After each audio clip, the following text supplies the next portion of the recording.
Good evening. I think that it's getting to be springtime. We're all trying to figure out what's going on and the holiday that's coming up for all of us. So, and I think there's a small thing like a championship NCAA men's basketball game tonight that might be helpful for some of us to watch and maybe brag about. So this evening, this is our regular session to discuss the work that we've done in committees, and I think that we had an opportunity to meet, all the committees had an opportunity to meet. But before we begin this, let's call our own meeting for discussion to order, and let's go around the room for introductions, and we'll start with our city attorney. Good evening, Patrick Baker, City Attorney. Hello, Ed Driggs, District 7. Malcolm Graham, District 2. Marcus Jones, City Manager. Vi Lyles, Mayor. Renee Johnson, District 4. Good evening, Marjorie Molina, District 5. Dimple Ajmera at large. Billy Tons, Deputy City Clerk. Good afternoon, Victoria Watlington, your Charlotte City Council member representing District 3. Well, welcome back. Thank you. Braxton Winston, Mayor Pro Tem. Thank you all. We really appreciate the work that everybody's doing and for your attendance today with us today. So today I had an opportunity to also welcome back Councilmember Ajmera. And what we are going to do is, as our practice is on our first Monday of each month, we dedicate our time to committee assignments involving the reviewing of referrals that have been made and conducting those discussions at the committee level. Later in the day, we now hold the committee report outs. And this is where we're able to actually, as a full council, participate in the committee's discussion, as well as any recommendations that are coming out, and either approve the recommendations as a whole or engage in further discussion to determine if there's additional work to be done. And so what I'd like to do today is, since Ms. Ajmera has had a little bit of time away doing really, really good things like being a mom, I'd like to recognize her for the Budget Governance and Intergovernmental Relations Committee with the Vice Chair of James Mitchell. Ms. Ajmera, let's hear what you guys discussed today. All right. Thank you, Madam Mayor. And thank you, Council, for holding the fort down for me while I was away. Well, our committee had a busy day today. We had 3 items on our agenda. First was the budget workshop review, and that is coming up on Thursday. Budget workshop, that will be our 3rd workshop. So just to give you a bit of a preview, we will have 2024 revaluation process, and that will be presented by County Assessor. Then we'll have staying in place program and neighborhood revaluation impacts. We'll also have budget outlook on aviation, CATs, and water and stormwater fees. Committee had asked to include some information. So first item we had asked for was to budget to actual data, information for recent years on CATs. Also for Charlotte Water, I know this is something Ms. Mayfield had raised, including stormwater, where we have seen residents' concerns on sinkholes on or around private property. So all of that information will be discussed and shared with us at our budget workshop on Thursday. So that would be a fun time, 4-hour budget workshop on Thursday. And Mr. Bergman is here. Thank you so much to you and your entire team for providing us pre-read ahead of time.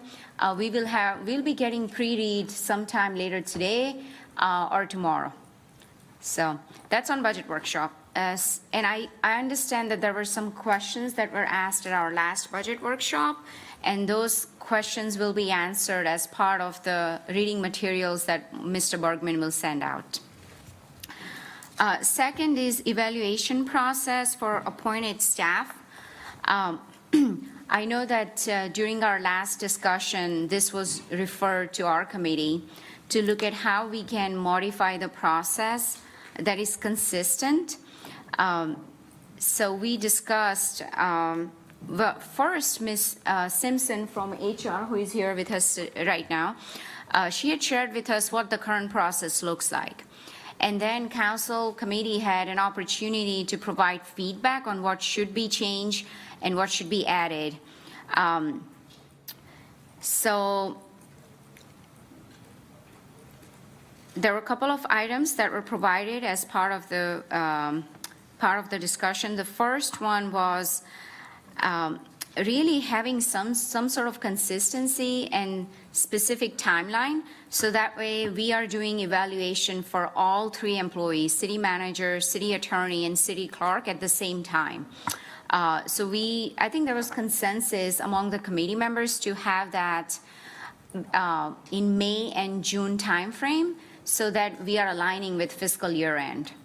So that was first. A second is there was, I know Mr. Mitchell had raised this potential for including a 360 feedback, and Ms. Simpson had clarified that 360 feedback, it's really something that is being used as part of development, not necessarily as part of the performance evaluation.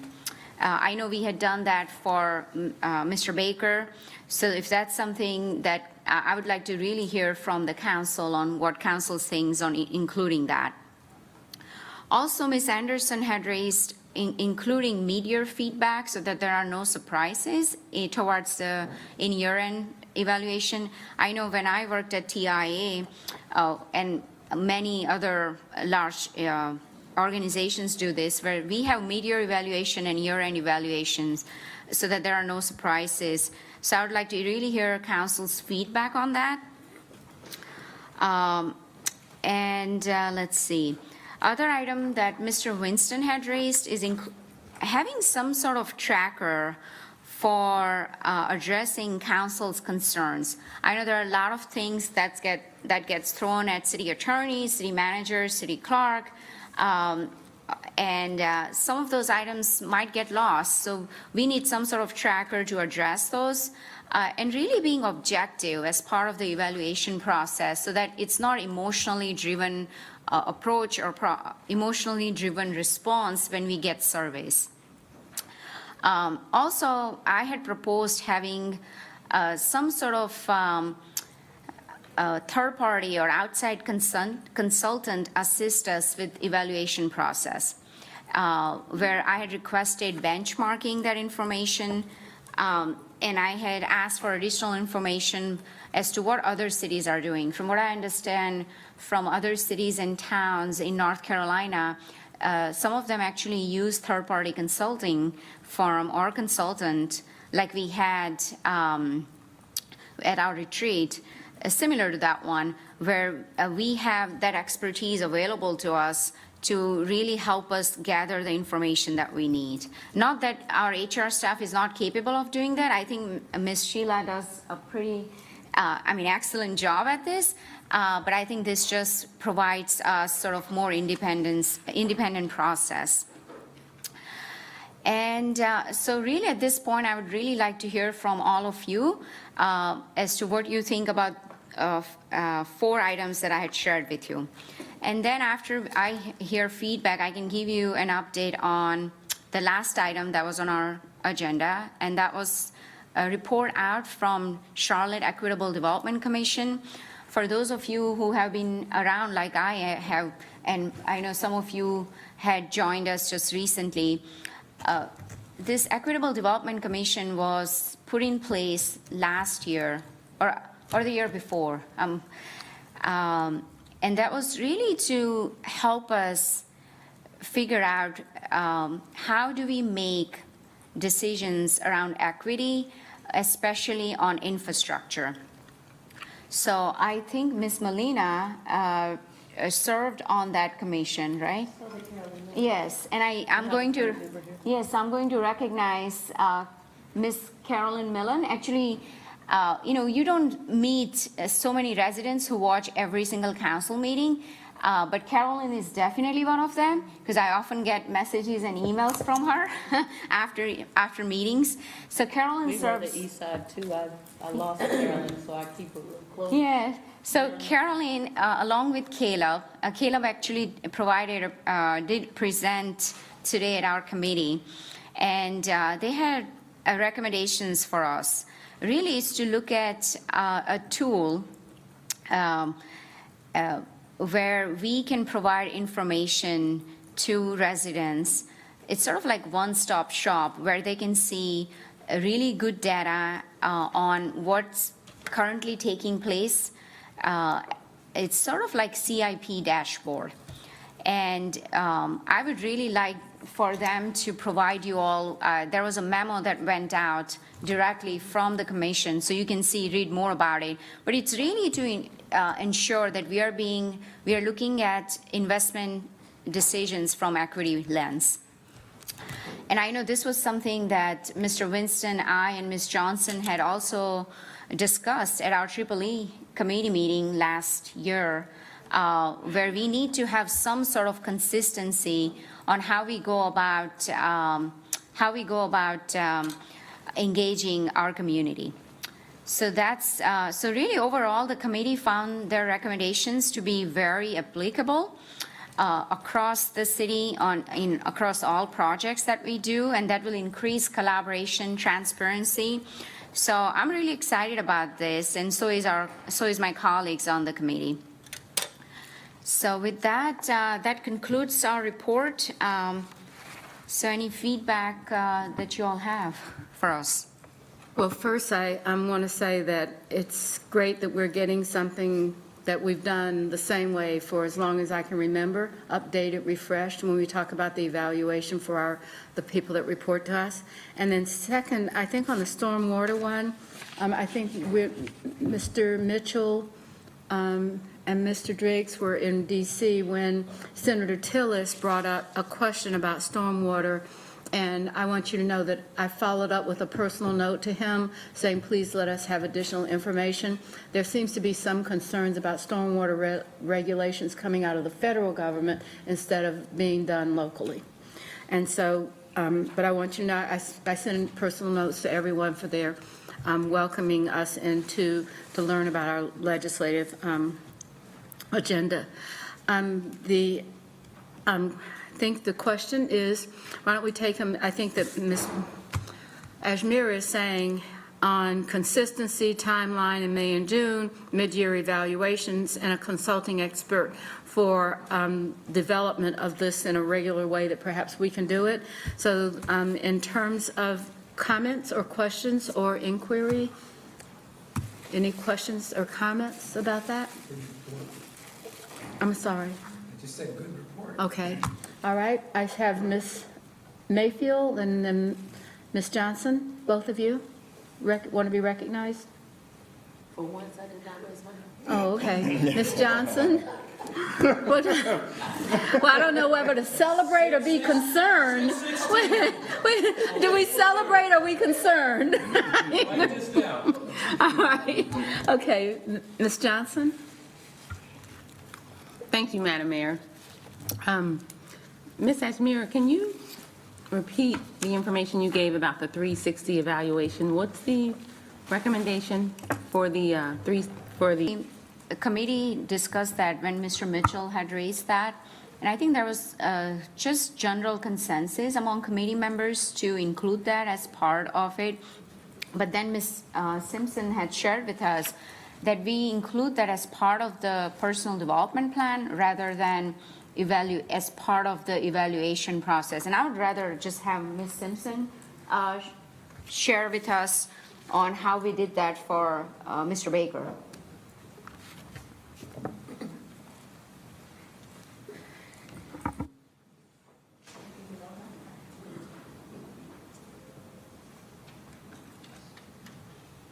Good evening, Council.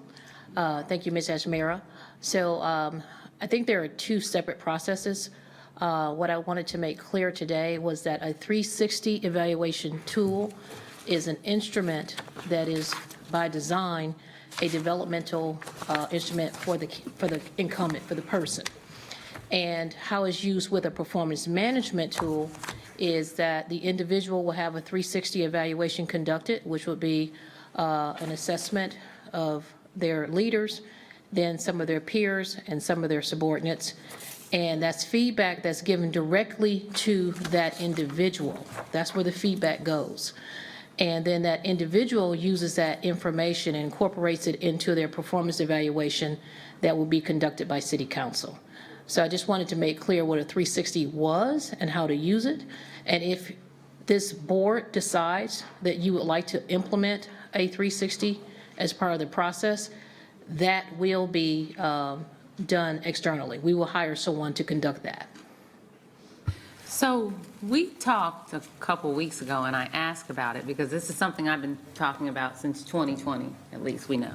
So, and I asked about it, and you said that there were results from management partners and employee, I know equity, and there were some other issues that arose from that.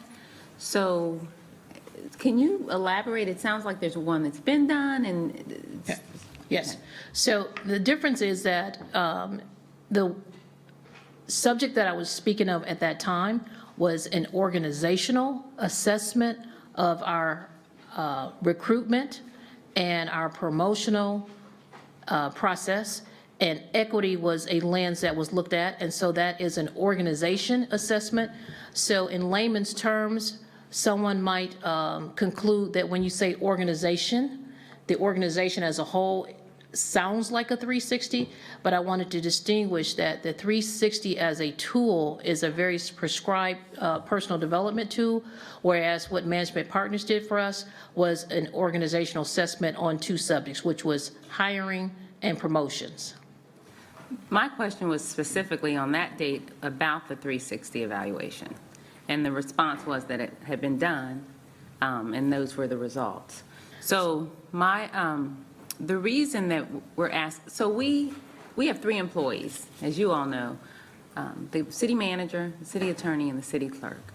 And we're asked to evaluate them without hearing from their subordinates. So that was my question, or my desire was to have some tool, whether it be a 360 or an organizational evaluation, especially for the city manager. You know, he's over the organization. So how are we legitimately evaluating our employees if we're not hearing from their subordinates on their leadership style? So that's whatever HR designates as the most effective way to do that. I think we need something either quantitative or qualitative to actually evaluate our employees. We want to. I was suggesting that we hear from their employees. So, be that a 360 evaluation, an employee survey, or something, we need that from an HR perspective to evaluate our employees. Otherwise, what are we measuring?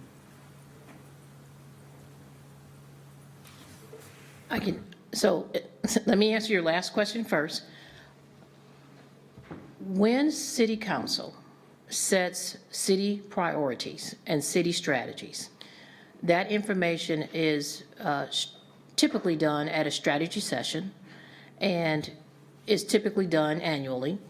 And that's the information, those become the objectives of the city manager primarily. And then the other objectives are for the city attorney and city clerk. Right. So and when, I'm going to stop you because, and I know that.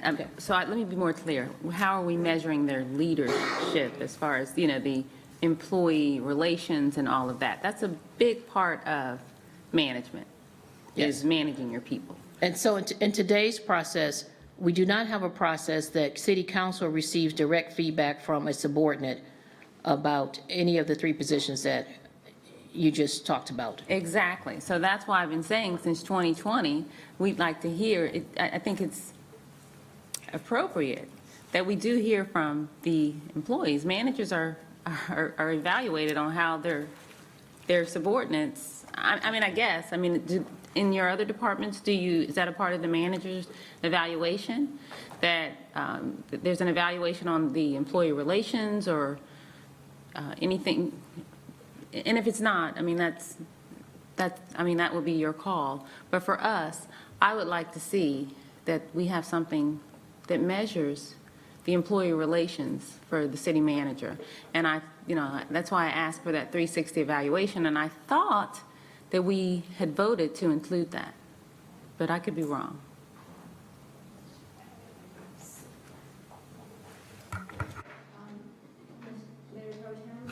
Thank you.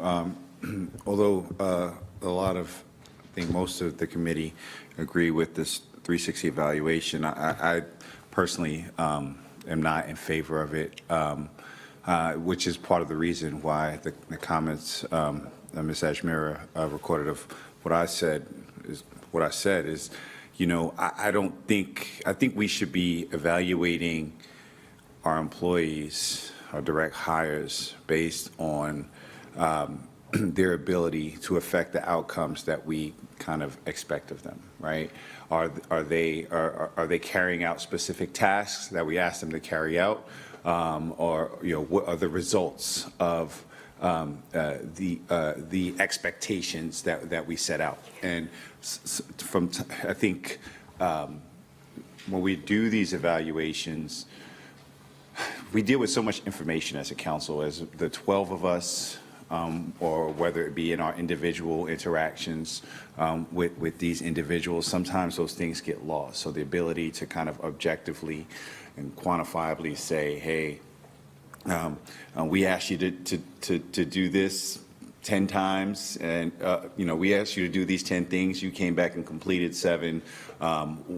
2 are in process, 1 is incomplete. We don't have a way of doing that, and I think that is much more important than the way their subordinates feel about them. I think it's really about how effective are they doing the job that we set the expectations out to be. So I think there is room for us to better track that throughout the year, and not just kind of get focused on the big things that are happening around the time that we're doing our evaluation. Thank you. Ms. Mayfield has rescinded her. I know. So Let's see, how thank you, many Madam minutes Mayor. was that? So this is for Ms. Simpson. So the initial, and I'm going to take responsibility because when I initially sent out an email asking about 360, I had a different understanding of what that process would look like. And we had a chance to have a conversation for me to get a little bit more clarity. My challenge is shared somewhat with Mayor Pro Tem, where we don't have an actual process in place. And it was also mentioned in committee by Councilmember Anderson, is instead of waiting to the end of the year, we should be having check-ins where we all have a meeting with the manager once a month. How do we make that more productive? So Ms. Simpson, if you can help remind me the correct language, but I believe that there is basically, here is our priorities. When I meet with the manager, then I'm also looking at your department heads. How are they achieving these goals? For me, my challenge there were a couple of departments that seemed to maneuver in a way outside of what council approved regarding our racial equity, regarding our expectations with supporting and growing SBEs, minority small businesses, other things. We have some individual departments that seem to function within their own autonomy. The only way that I can consider even addressing that is through the city manager's review, because at the end of the day, he is he is the leader of this organization of over 8,000. And if your direct reports are out there maneuvering in their departments or out in community in a way that is outside of the voted upon and approved agreement of policy and expectations of this city council, then the manager needs to be held accountable. And is there a form that can be created or is created that we could start utilizing so that when we are having our meetings, we can be checking in so that, as Councilmember Anderson put earlier, which was a really great observation, we don't want to hit the manager last minute with, here's things that we're concerned about. We want to let you know, so that way you have the chance to attempt to address those things, and then if you don't, then that's what we get the chance to have our review on, and not continue to have a review a year later and then trying to rely on our own memory of what may or may not have happened. Yes, as a result of today's meeting, one of the action items was to go back and provide a template for you all to be able to use, because it is my understanding that you do have periodic meetings with the manager and the city attorney and the city clerk. So I think the action item was, how do we make those meetings more productive, number one? How do we help you have a conversation with your appointee around the priorities that you set? And that's the proper time to ask questions that you might have in terms of how are the other leaders in the organization supporting the objectives that council has set forth for the organization. So the takeaway today was to help you by providing you a template, a form that can help guide your conversation when you're having that meeting with them today. So it does appear that you do have meetings regularly with your appointees, but it became apparent today that there was no framework for that discussion, and so it was difficult to take that meeting in itself as a conversation around organizational performance, city performance, and also individual performance. And so we will provide you a tool to be able to have that conversation at all three levels: organization, the city, and for the individual. And I would say that that would be a organized framework, because some of us very well may have that in mind, but for consistency's sake, so that when we come back together, Mayor, does that need to be in the form of a recommendation from our committee, or can council just say whether or not they would appreciate receiving something like that, so that we can all at least be on the same page when it comes time for our review, to be able to have our discussions? I think that's a really good question. Should it be something that's done individually? I think the committee was given this charge to come back with a process for the three people, and I think that the committee process should continue. As Ms. Ajmira said, let's talk about how we measure, and this, I think, would fit under that metric of how do we measure performance. And so what I've heard so far from you is that we need a tool, and I think that the HR director recommendation of the tool. It's a tool. We will have the opportunity, I believe Ms. Ajmira and I have talked about the urgency of this, if we're going to actually meet the requirements that you say, to be able to do this within a timely manner for all three.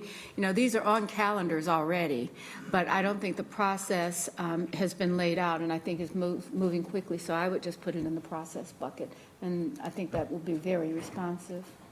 Madam Chair, since I'm Mayor, I'm also a member of the committee, Madam Chair, if that is okay with you, because we're on such a short timeline, the sooner the better to get this information, so that we can start utilizing it now, because we're in April, so we still have time to address some of these prior to this May, June time. Thank you. All right. Yes, I just, I hear time is of the essence here, because we have evaluation coming up in June. But I hear nodding of heads among committee members.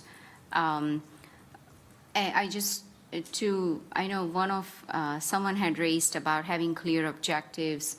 In fact, we did discuss this. I know Ms. Anderson and I had brought this up about having clear objectives and goals. I know we had done some goal setting at the retreat, and I know Ms. Mayfield, you had brought this up, where we, instead of just having goals that were set, let's just specify what was approved by the full council at the retreat. So if you, Ms. Simpson, could help us with that, that would help in this overall process. But I hear loud and clear there needs to be some sort of objectivity. There's got to be clear objectives where council needs are being met through all three direct reports. Did I catch that? So committee members, feel free to chime in if there is anything that I missed in my report, but Oh, you have several people that want to continue Okay. to participate in this. So I have Mr. Mitchell followed by Ms. Anderson.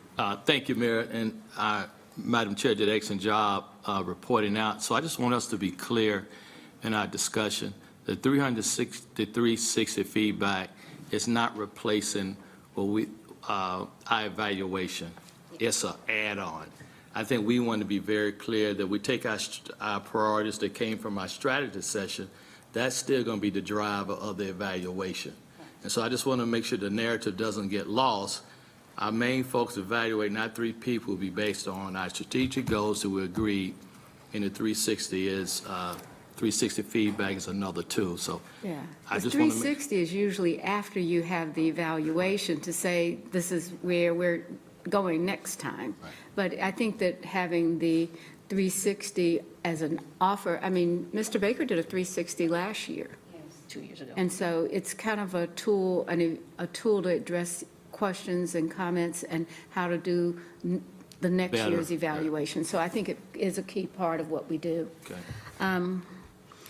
But I want to make sure, I think Ms. Ajmira was making the point, let the committee have this discussion and have the committee come back and say one more time, We'll this do is it. where it landed. So Ms. Anderson? Thank you, Madam Mayor, and I think Madam Chair did a great job as well. We had a very good discussion this morning as it relates to this topic. Ms. Simpson, you are providing a framework for us to go through a continuous feedback process Yes. with our 3 direct reports, and I think that's great. And every time we do meet every month, there's always an opportunity for feedback and improvement, but perhaps we should identify, somewhat similar to our council meetings, every week there's a theme, there's an objective of what we want to focus on. Perhaps maybe it's the 4th week, the 3rd month of a quarter, or the 1st month of the quarter, where we have a performance conversation with the city manager and the city attorney. And we have that framework as a guiding principle to help frame that conversation. But if we set it on our calendar, so we are having a direct touch point as it relates to performance every single quarter, then there shouldn't be any surprises that come about at the end of the year. All right. Mr. Jones, because we're talking about one of the things that you would have to do, yes. Well, yeah, and so I would just say that it's somewhat that we're off cycle. Exactly what Councilmember Anderson said is what we have done in the past. We used to call it purple, green, and red, okay? So we would start off with the annual strategy meeting, and the council would have what the priorities are. And by the end of that 2 to 3 day process, all of the issues would be in one of 3 buckets. It would be something that's ongoing. There would be something that potentially would go into a committee, or something that would come to the manager and his team to give you some type of white paper on it. And then once a quarter, we would come back and report to you where we are in those 3 areas, with the goal of getting through the year and having all of the items that are short or medium term addressed, and some of the longer term ones having progress with that. I think the first time we did it, there were 93 initiatives, and we were able to go through those 93. I think that's a great practice to adopt this year. And I'd also like to say, you know, we have standing meetings with you, city manager, and the city attorney. But we don't have standing meetings with the city clerk, or at least I don't. I want to speak for myself. And so as we do stand up this performance feedback framework, I think we need to think about how do we do the same with the city clerk as well in some regular form of communication. Thank you, Madam Mayor. All right. Mr. Graham? I think Councilmember Anderson was very comprehensive in her remarks that are similar to mine. The chairwoman outlined what I thought was a good presentation. Speaking for myself, I don't want to formalize my monthly meetings. I think I take notes, I remember it at the end of the year, but I don't want to formalize that meeting for myself, speaking for me, because this is such a great opportunity for give and take and honest feedback on a wide variety of issues, including performance, right? So, in an environment that is safe for both the council member and the manager. So I agree with Councilwoman Anderson of what gets scheduled gets done, right? And I think it's really fair to the manager. Not sure how we do it with the city clerk. Just being honest with you, I just don't know. But certainly I agree with everything that's being said other than formalizing that monthly meeting. From my perspective, I think that would make it too rigid for a wide variety of reasons. So what I heard Councilmember Graham say is that there might be some room if we adopt the annual strategy sessions to set goals as a result of that meeting, and then have the quarterly meetings with full council, that maybe there's a choice for council members to bring up those issues in their monthly meetings. And so I think the most important thing is to write down what we're going to do, Right. so that people have certainty. Everybody wants certainty. You know, even if you're making $2 an hour, you want certainty about it. So when I used to work like that for $2 an hour, I did not realize that they were going to take all the money in my paycheck to pay for the clothes I bought. And it was not a lot of certainty in that. So retail is a hard place to work. I think that everyone has had a chance to comment. Is there any, Mr. Driggs, you have not had a chance to comment? Ms. Watlington? I appreciate what's been said. Yeah. Ms. Watlington, any comment? All right. So Ms. Johnson? Thank you.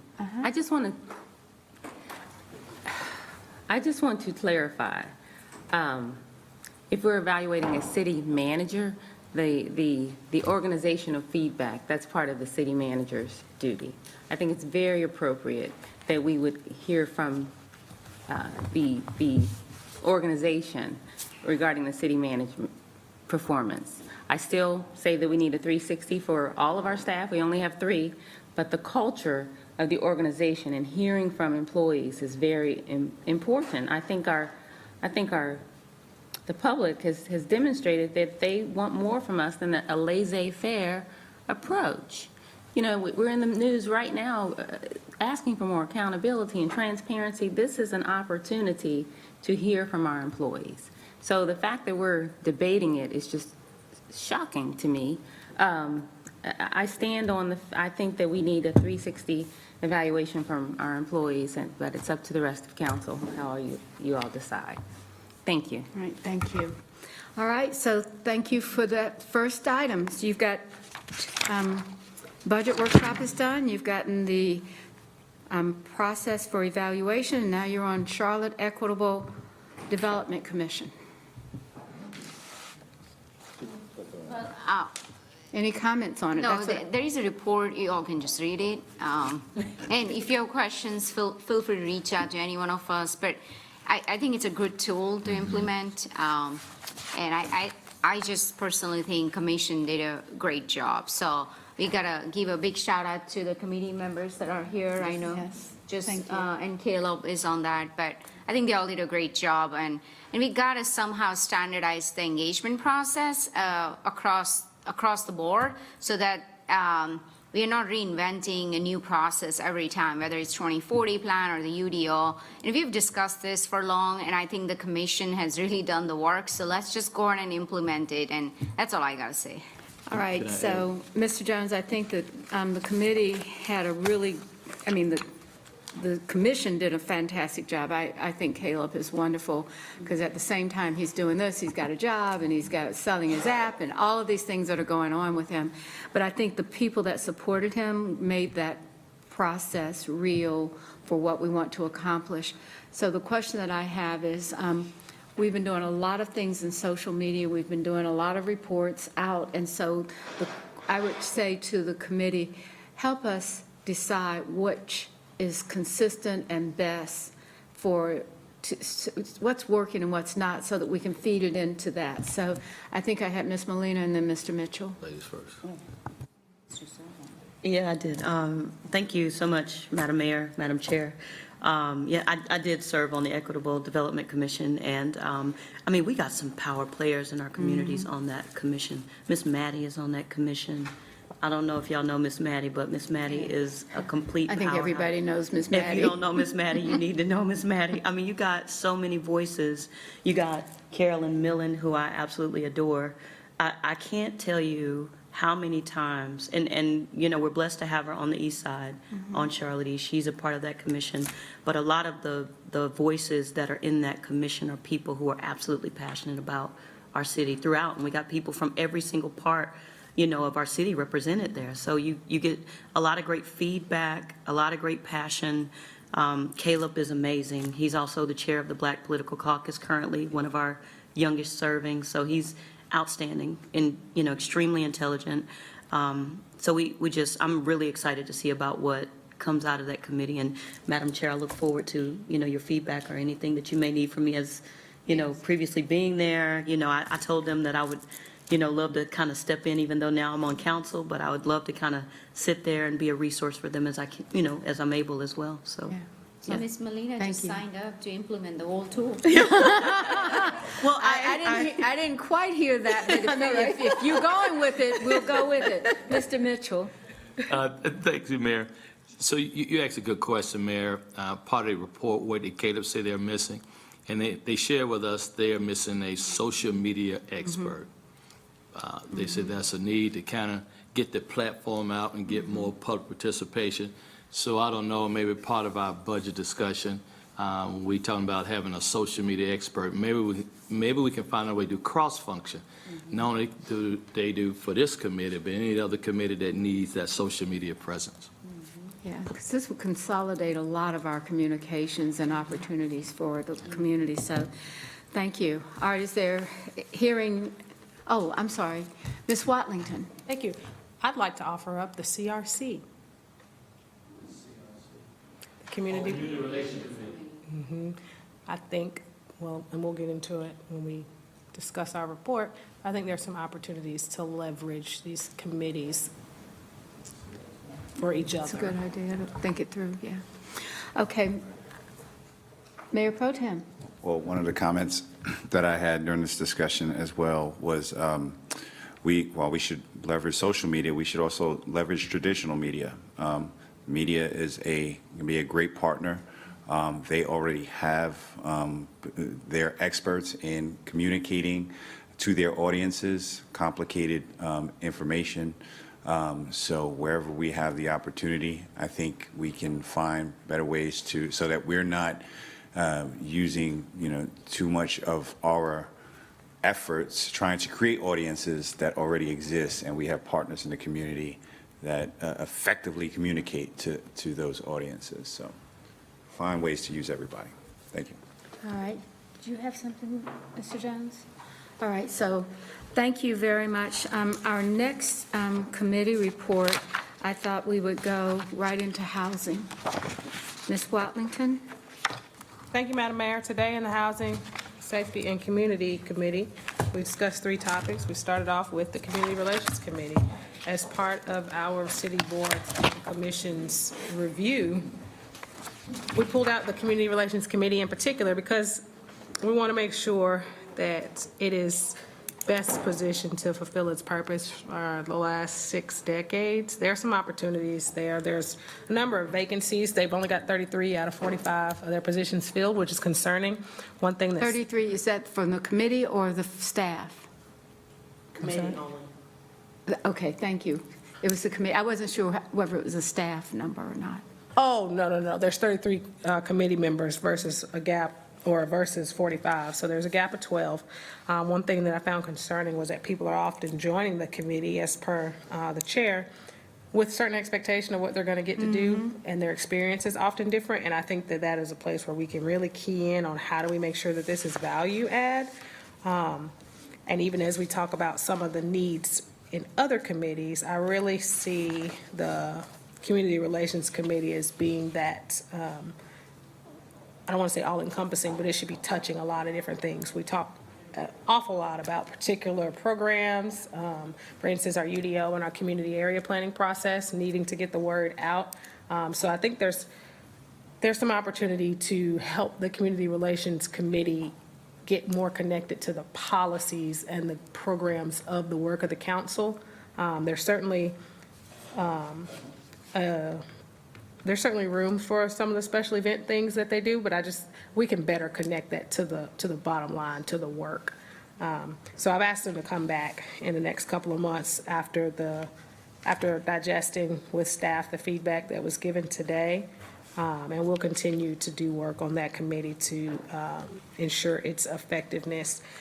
The second item was Housing Trust Fund tune-up. This was exciting.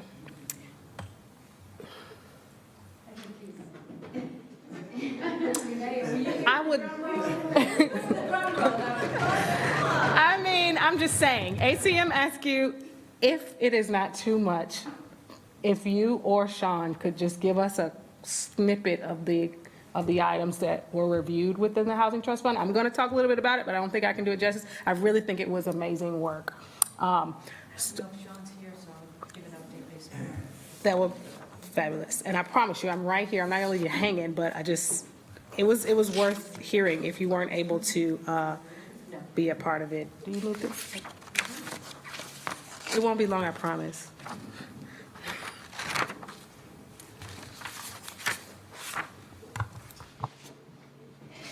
I think it was real exciting today for a couple of reasons. There were a few things talked about, and it was really looking at it from a new perspective. When you're thinking about Housing Trust Fund, we've had these huge RFPs that go out, we get all these responses, and so the new approach is, let's look at it differently. So can we have an RFP for NOAAs? Can we have an RFP for land acquisition? So instead of just doing it all in one big swoop, let's divide it into segments so that we can evaluate along the way and not just all at one time.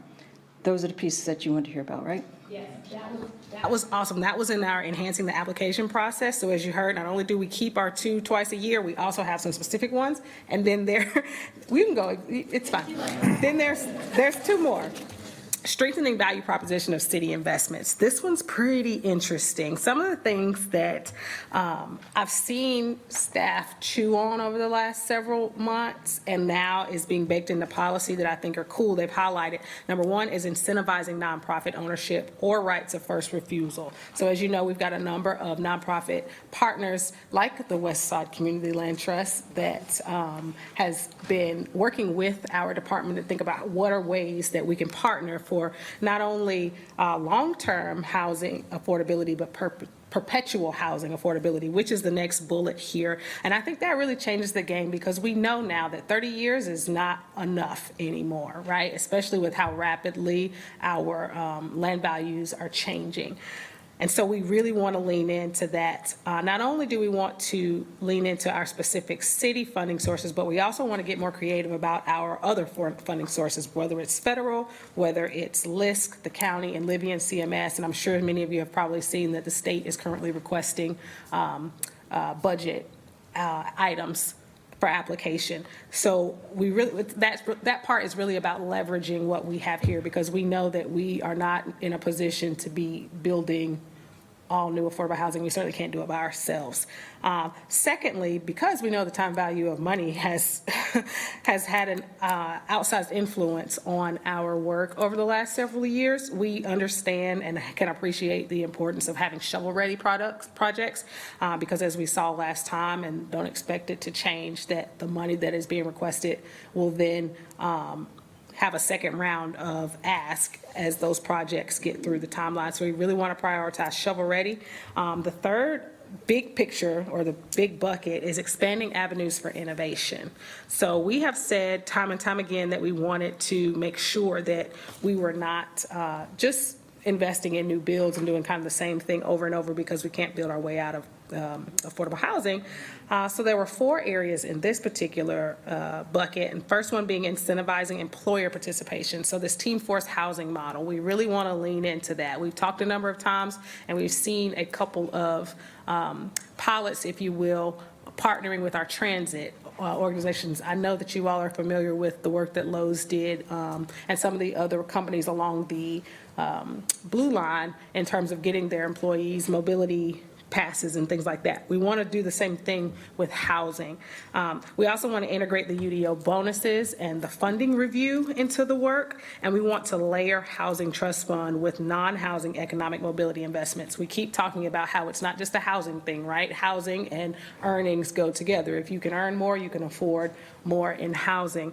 And so we want to make sure that we're not just working within a silo there. And then finally, just from a practical standpoint and very in the weeds, if you will, we want to lower the minimum number of NOAA units required to request funding. And the idea there is that we don't want to exclude some of our smaller development partners from being able to partner with the city in that regard. And right now, that hurdle is too high for that. So those were the highlights, but more to come. But I'm very, very pleased with what I've seen so far as it relates to the Housing Trust Fund tune-up. I think it gives us a number of different types of options. I think it's been responsive to some of the opportunities that we've seen come up on an ad hoc basis and provides a framework for dealing with those ongoing. And certainly, I hope that we can pass this when it comes forward. The third item was something that will actually show up on our agenda next week, and it's the Low Income Energy Efficiency Home Rehab Pilot Program. And it is a partnership with Duke Energy to address high electricity burden of low-income households to spend a greater portion of their income on electricity costs. So the idea is that we will partner with Duke to enable folks to invest in lower energy consumption technologies in their homes. And like I said, that'll come up next week. There's going to be a couple more pieces of material that will come to us between times so that each person can read up on it and understand what it is that we're investing. I will note that we did have a conversation about the low income and what that really means and what leverage we may have as the city in adjusting that, because there is a bit of a concern that we have these dollars oftentimes that are underutilized because even our seniors on Social Security are over the income limits. So as part of the pre-read, please be sure to take a look at that. I will say that because this is the state program, and they have kind of set the parameters for what the requirements are, in order for people to be able to leverage Duke's dollars and our dollars, they have to meet those parameters. So we don't really have any decision-making space over those parameters. But you'll see that next week. So those were the 3 items in Housing, Safety, and Community Committee. And unless there are any questions, that concludes my report. Any questions for the committee? Ms. Johnson and Ms. Mayfield and Ms. Ashmore. Thank you and this is just in addition to our committee meeting. It was also mentioned by the Charlotte-Mecklenburg Community Relations Committee that we have an opportunity to assist them with our high turnover. Evidently, at some point, council made a change regarding no longer allowing for exceptions for missing a meeting. You used to be able to submit a form. Unfortunately, we had a couple of members who did the wonderful thing of bringing life into the world, and that contributed to them missing meetings, and they didn't have the ability to submit language for basically an excused absence. We used to have that. We removed that, even though thankfully this council moved forward for virtual meetings. That would help some, but also that conversation of only giving credit, of which this council again approved the language where you only receive credit for attending the main monthly meeting, not the subcommittee meetings.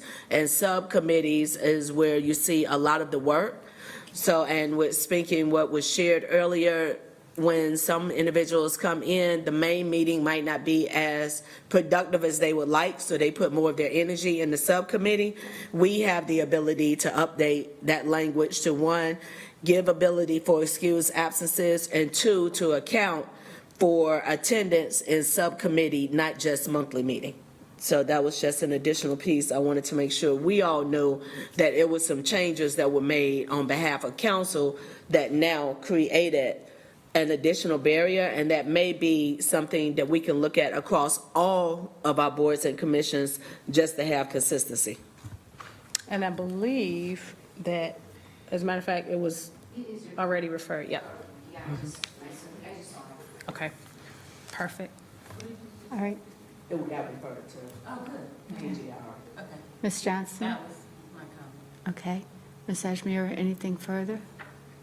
Yes, I have a couple of questions. So to answer Ms. Mayfield's question, yes, this was referred to our committee. I just saw it.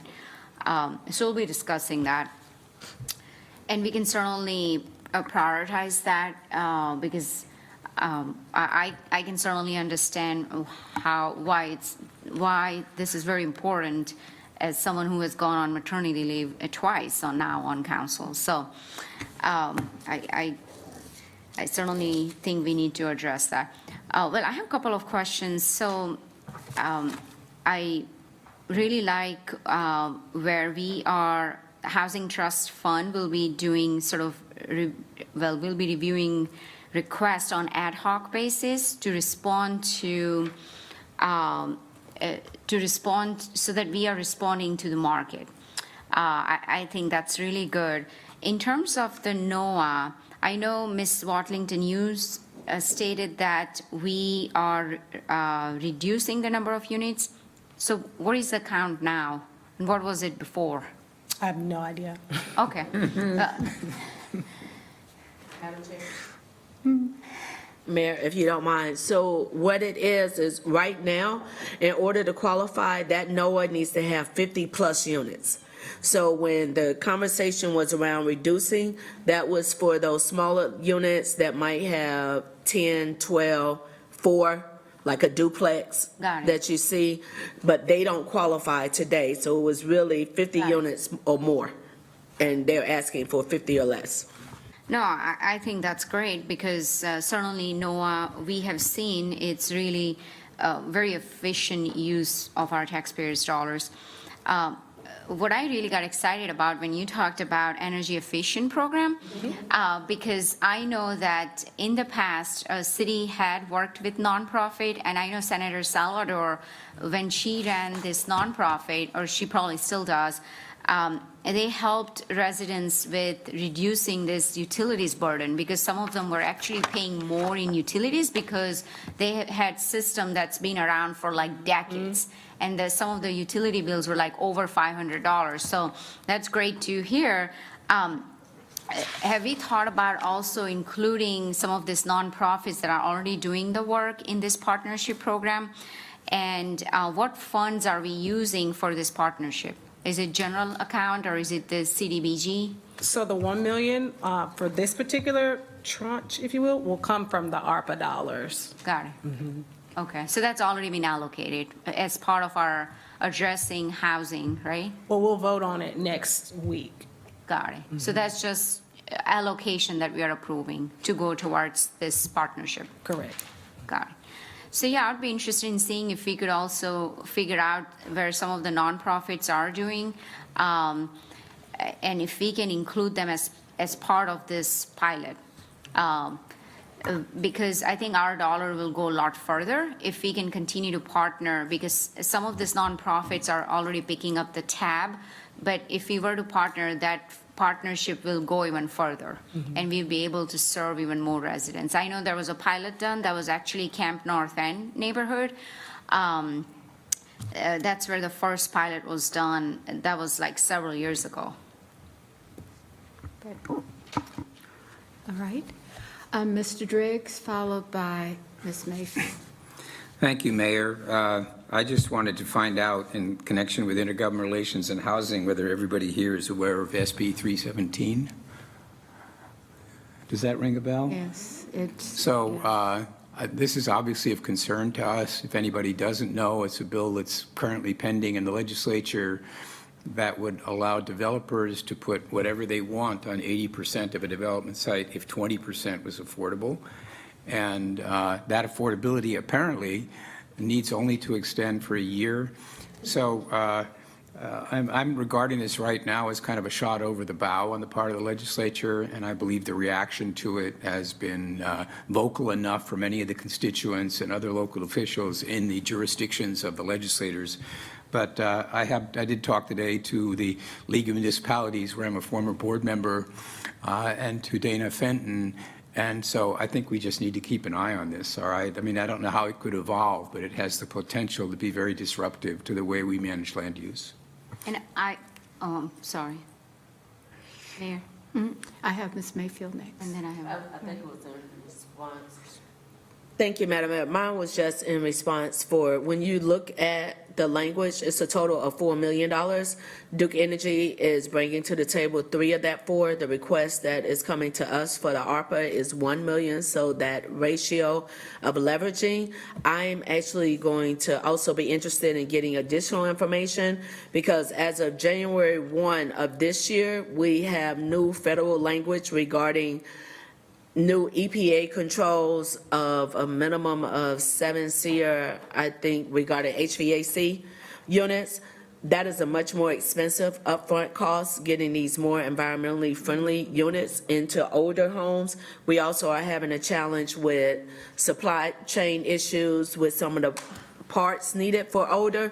So it will be interesting to see how we are able to move this conversation forward, because the numbers that they are looking at are the federal numbers of 200% of that, 200% or below of the area median income. So an example, a family of 3 for $50,000.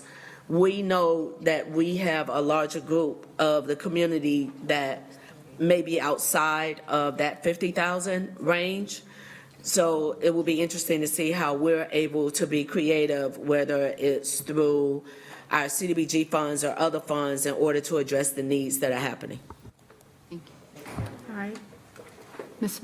Ajmira? Thank you, Madam Mayor. So, to Mr. Drake's point, is that something you're asking the committee to review, to just get briefed on from Mr. Fenton, and see what are the steps that we need to include as part of our state legislative agenda?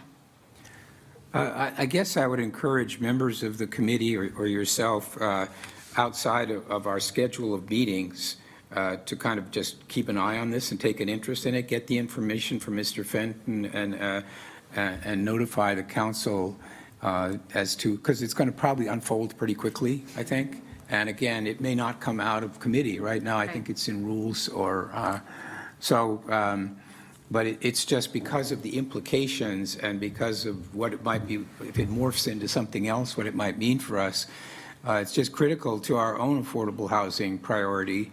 Apparently, the legislature or certain members have taken up this issue with a vengeance, and we need to make sure that we are kind of working with them to have a more realistic, I guess, from what it looks like it is now.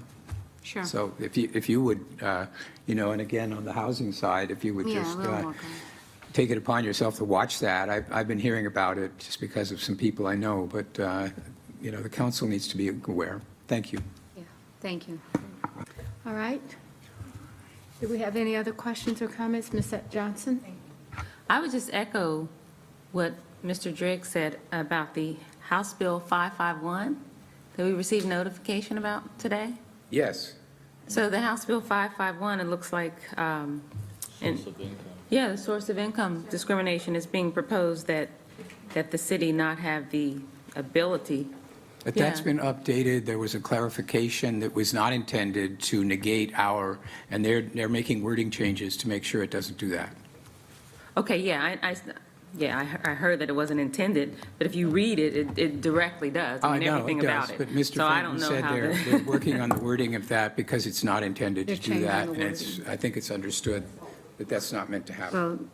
Well, Okay, The latest information from Mr. Fenton is that they're changing the Yeah, okay, because right now it specifically talks about your jurisdiction and public funding, so I just think that we really need to keep an eye on that regardless Other of what thing, the watch, you're intent was, yeah, thank Yeah, you. What do they verify?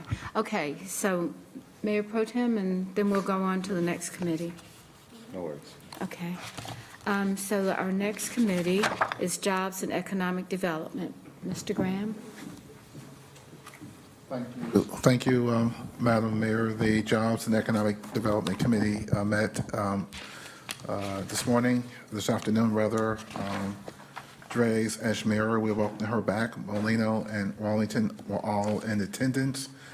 We had two items. One was the CBI policy and procedure presentation to the council. As you are aware of, the city council received a disparity report in December of last year. The staff then began to look at that disparity report, to look at any policy clarifications and our recommendations that were needed based on the report. Today's discussion was based on discussing the new philosophy for the CBI program, outlining the CBI policy and CBI manual, highlighting new self-performance opportunity, prioritizing MWBE goals and goals going forward, and provide next step to the council, which was, as we voted unanimously, with one extension, to move forward with the public hearing on April 10th. I think staff may be ready to make a presentation of the CBI report, if that's in order.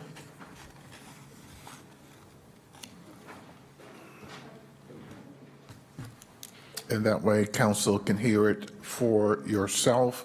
And again, the committee voted 4-1 to move forward the report to the full city council for a public hearing on April 10th. Mr. Croker is here to outline the presentation. All right. Good evening, council members, staff, leadership. Mr. Graham already went through the objectives of what we talked about. Let me see if I can. Okay, there we go. Relative to the policy and procedures, we have taken action to bifurcate the two. And what we've done is simply, with a 10-page document on the policy, and I'm just going to go right there, it's 10 pages in length. It defines the scope of the CBI policy, outlines the programs, the roles and responsibilities for the manager, the department heads, business inclusion manager, and the city attorney's office. It also references the CBI administrative procedure manual, and outlines the city's enabling legislation and process for adopting the 2022 study. The manual is 34 pages in length and provides operational procedures and allows for faster and consistent response times to stakeholders and emerging trends.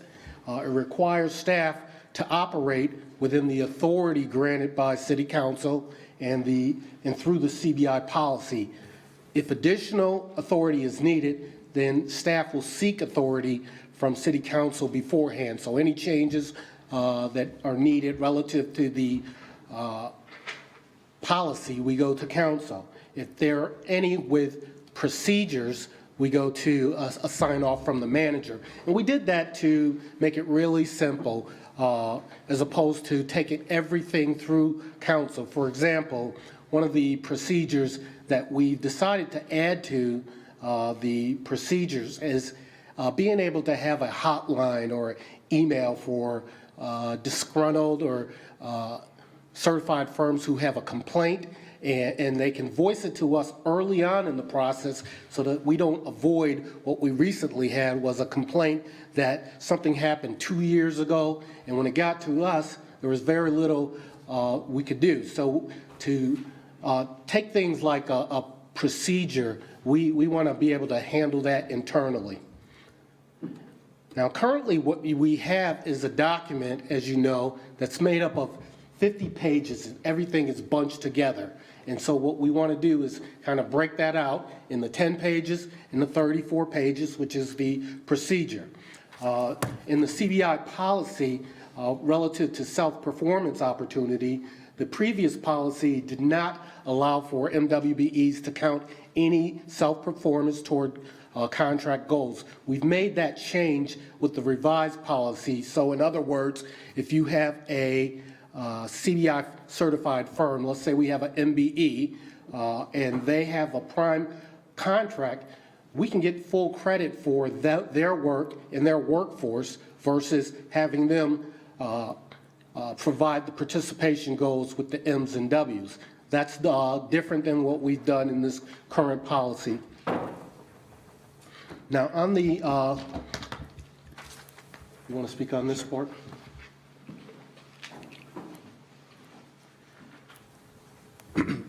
Mayor and Council, again, as part of the new policy, one of the things that Steve and the CBI team will be doing is emphasizing M's and W's going forward over S goals.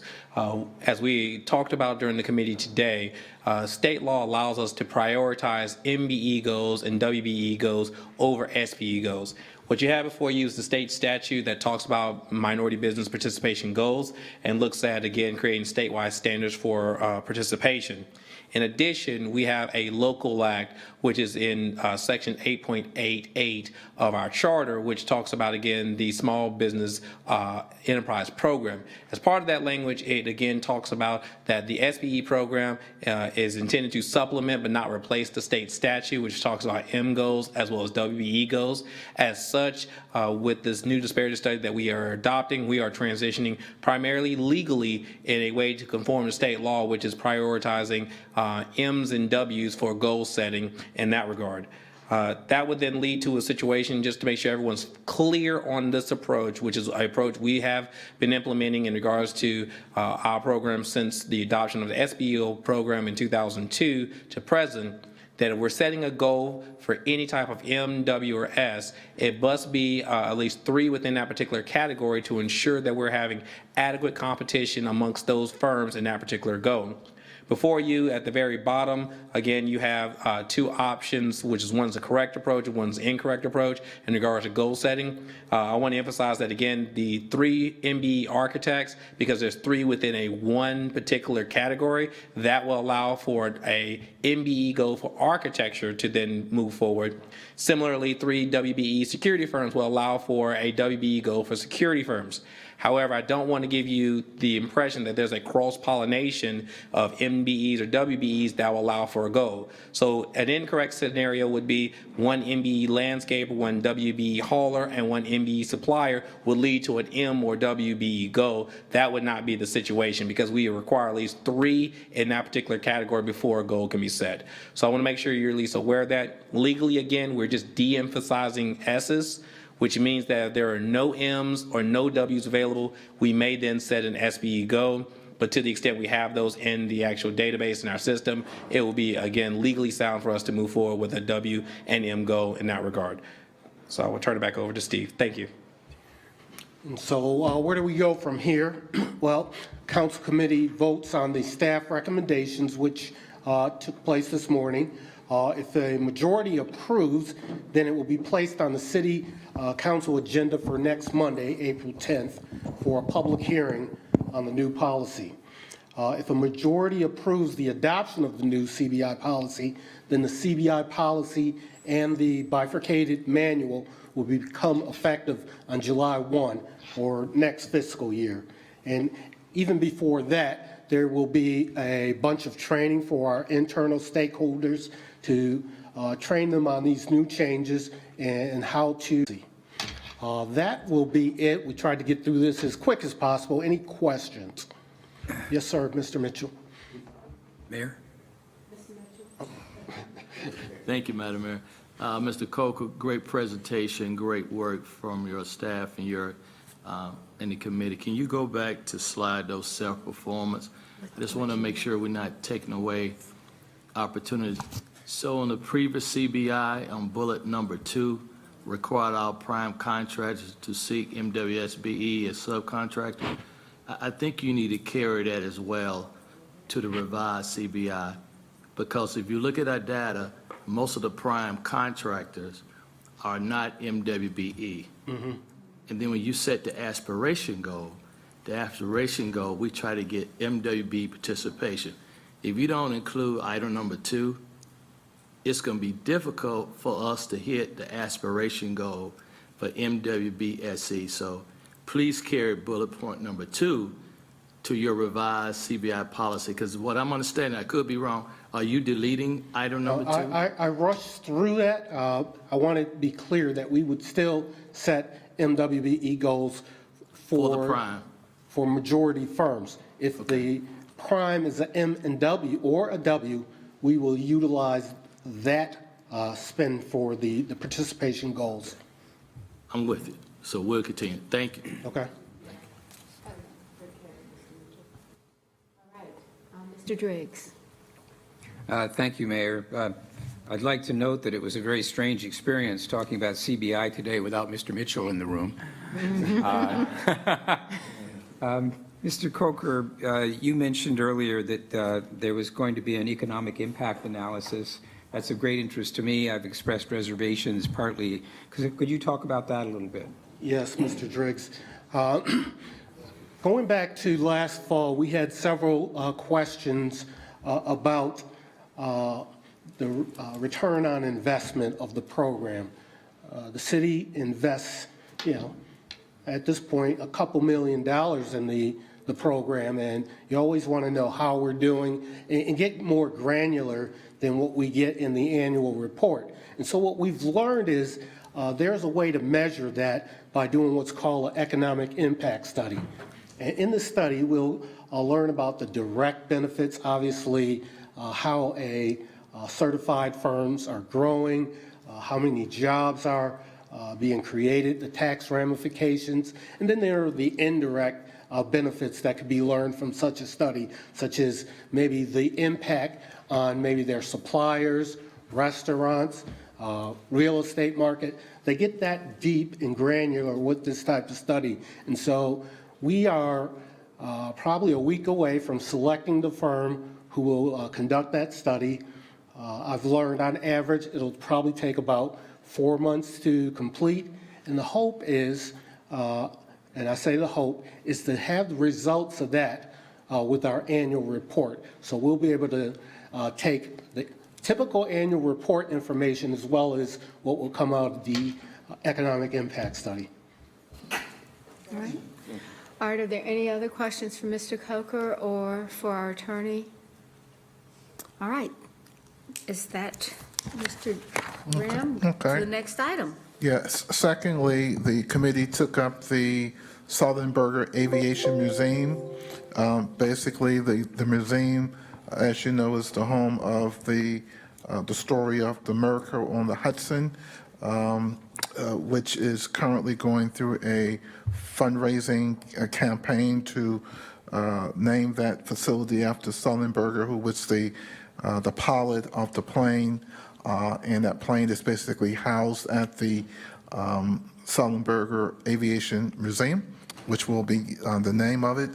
Right now, they've raised over $29 million to date off a $31 million goal. The state of North Carolina has contributed $10 million.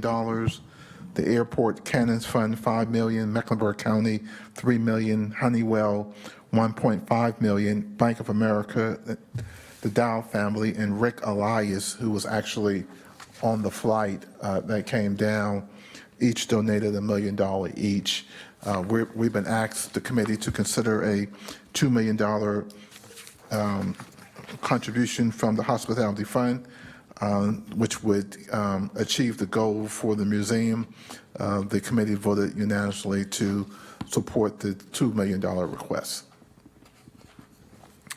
And then lastly, last month we were not able to give a full update because of the length of the discussion relating to the Eastland Mall Development Project. One that we did not bring forward was the Higher Charlotte Opera recommendation. as you know, we discussed how the proposed ARPA-related investments for Howard Charlotte would align with our workforce development initiatives. The committee voted to bring the City Council a ARPA recommendation totaling $9.1 million for Howard Charlotte. The focus areas include talent and job connectivity, workforce and talent development, and to focus on target industries. Again, reminder that Howard Charlotte intent is to maximize our resources and not to duplicate efforts within the employment ecosystem. There were some concerns relating to reentry, single parents, and unions that the staff has addressed.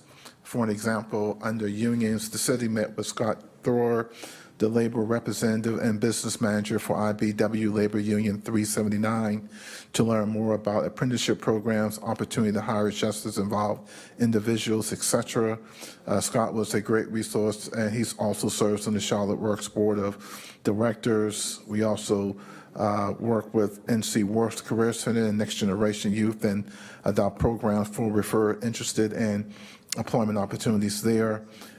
We spoke specifically, staff did, with reentry partners of Mecklenburg County to share Howard Charlotte efforts and to learn about additional resources in the community. The Economic Development Team is working closely with Mecklenburg County Reentry Service to ensure collaboration and better coordination, and opportunities for Howard Charlotte includes the employment, education, engagement, and funding for training stipends. And so the staff has heard on a number of related issues relating to reentry, single parents, and unions. They have addressed all those, what I believe, in the forthright manner. Again, when this first came out of the committee, it was a 5-0 vote. On next Monday, before the council would be the small business appropriation as well as the quarters of opportunity to appropriation. We believe that the ARPA recommendations for workforce development needs to be included on the agenda for next Monday as well. So we wanted to bring forward that to the council. And so that concludes the report. Any questions, Ms. Mayfield? Just for clarification, is that the end of Councilmember Graham's? Because I have a referral that I want to send to his committee. So if anyone has any questions on this report, I just want to make sure that I was acknowledged before we move to the next committee. I think that unless there are other questions, any other questions before Ms. Mayfield is recognized? Ms. Johnson? I just have a comment. I want to thank you and staff for the attention to the reentry population. That is it's a huge need, and the employment is a barrier. And just for the council, there is a reentry simulation on April 14th at the Valerie Woodard Center at 1:30. I think we should all go. I'm going to be reaching out to the CMPD. Deputy Chief Dave Robinson attended, and he said it was life-changing for him. So I would like to see us all there. And also, Marcus, if it's okay that your ED staff attend, I think that would be important, so that they see how challenging it is for that population to find employment. Thank you. That is a part of the Reentry Month's informational campaign that the Mecklenburg County is sponsoring, and as I walked through the agenda for the events, that event certainly stood out. It did. Thank you, Councilman Johnson. All right. Anything else? Then I want to recognize, Mr. Mitchell. Okay. So one item I think it'd be helpful, Mayor, it wasn't on Councilman Graham's agenda. I sent him a text and I told him I was going to bring it up today. I think we were here last time in March, and it was a question about Eastland Yards. And so I would like for staff to kind of give us an update where we are with Eastland Yards. All right, Ms. Dotson. So Tracy, I think the first question, if I may, I have 4 quick questions, and if you can provide some explanation or update.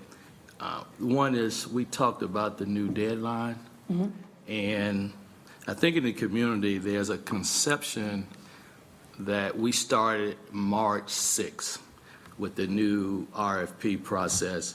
And so we say 60 days, that would take us to May 6th. Have we communicated this, or let me go back.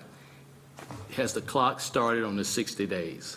So let's clarify, we're not in an RFP process. But what I explained in committee today was that our thinking from a staff perspective was that we would use the 60 days, i.e. to the May ED committee meeting. So it would actually be a little less than 60 days, and be the May 1st meeting, where we would come back, have the questions that were answered, that were asked back to the petition, anybody who submitted something, as well as anything new that might have come to fruition, and we would do that on May 1st. Okay. Second question, have we received feedback or had any conversation with the community, particularly Charlotte East, very powerful entity out there in District 5? And so have we engaged the community and input from them about the 3 projects?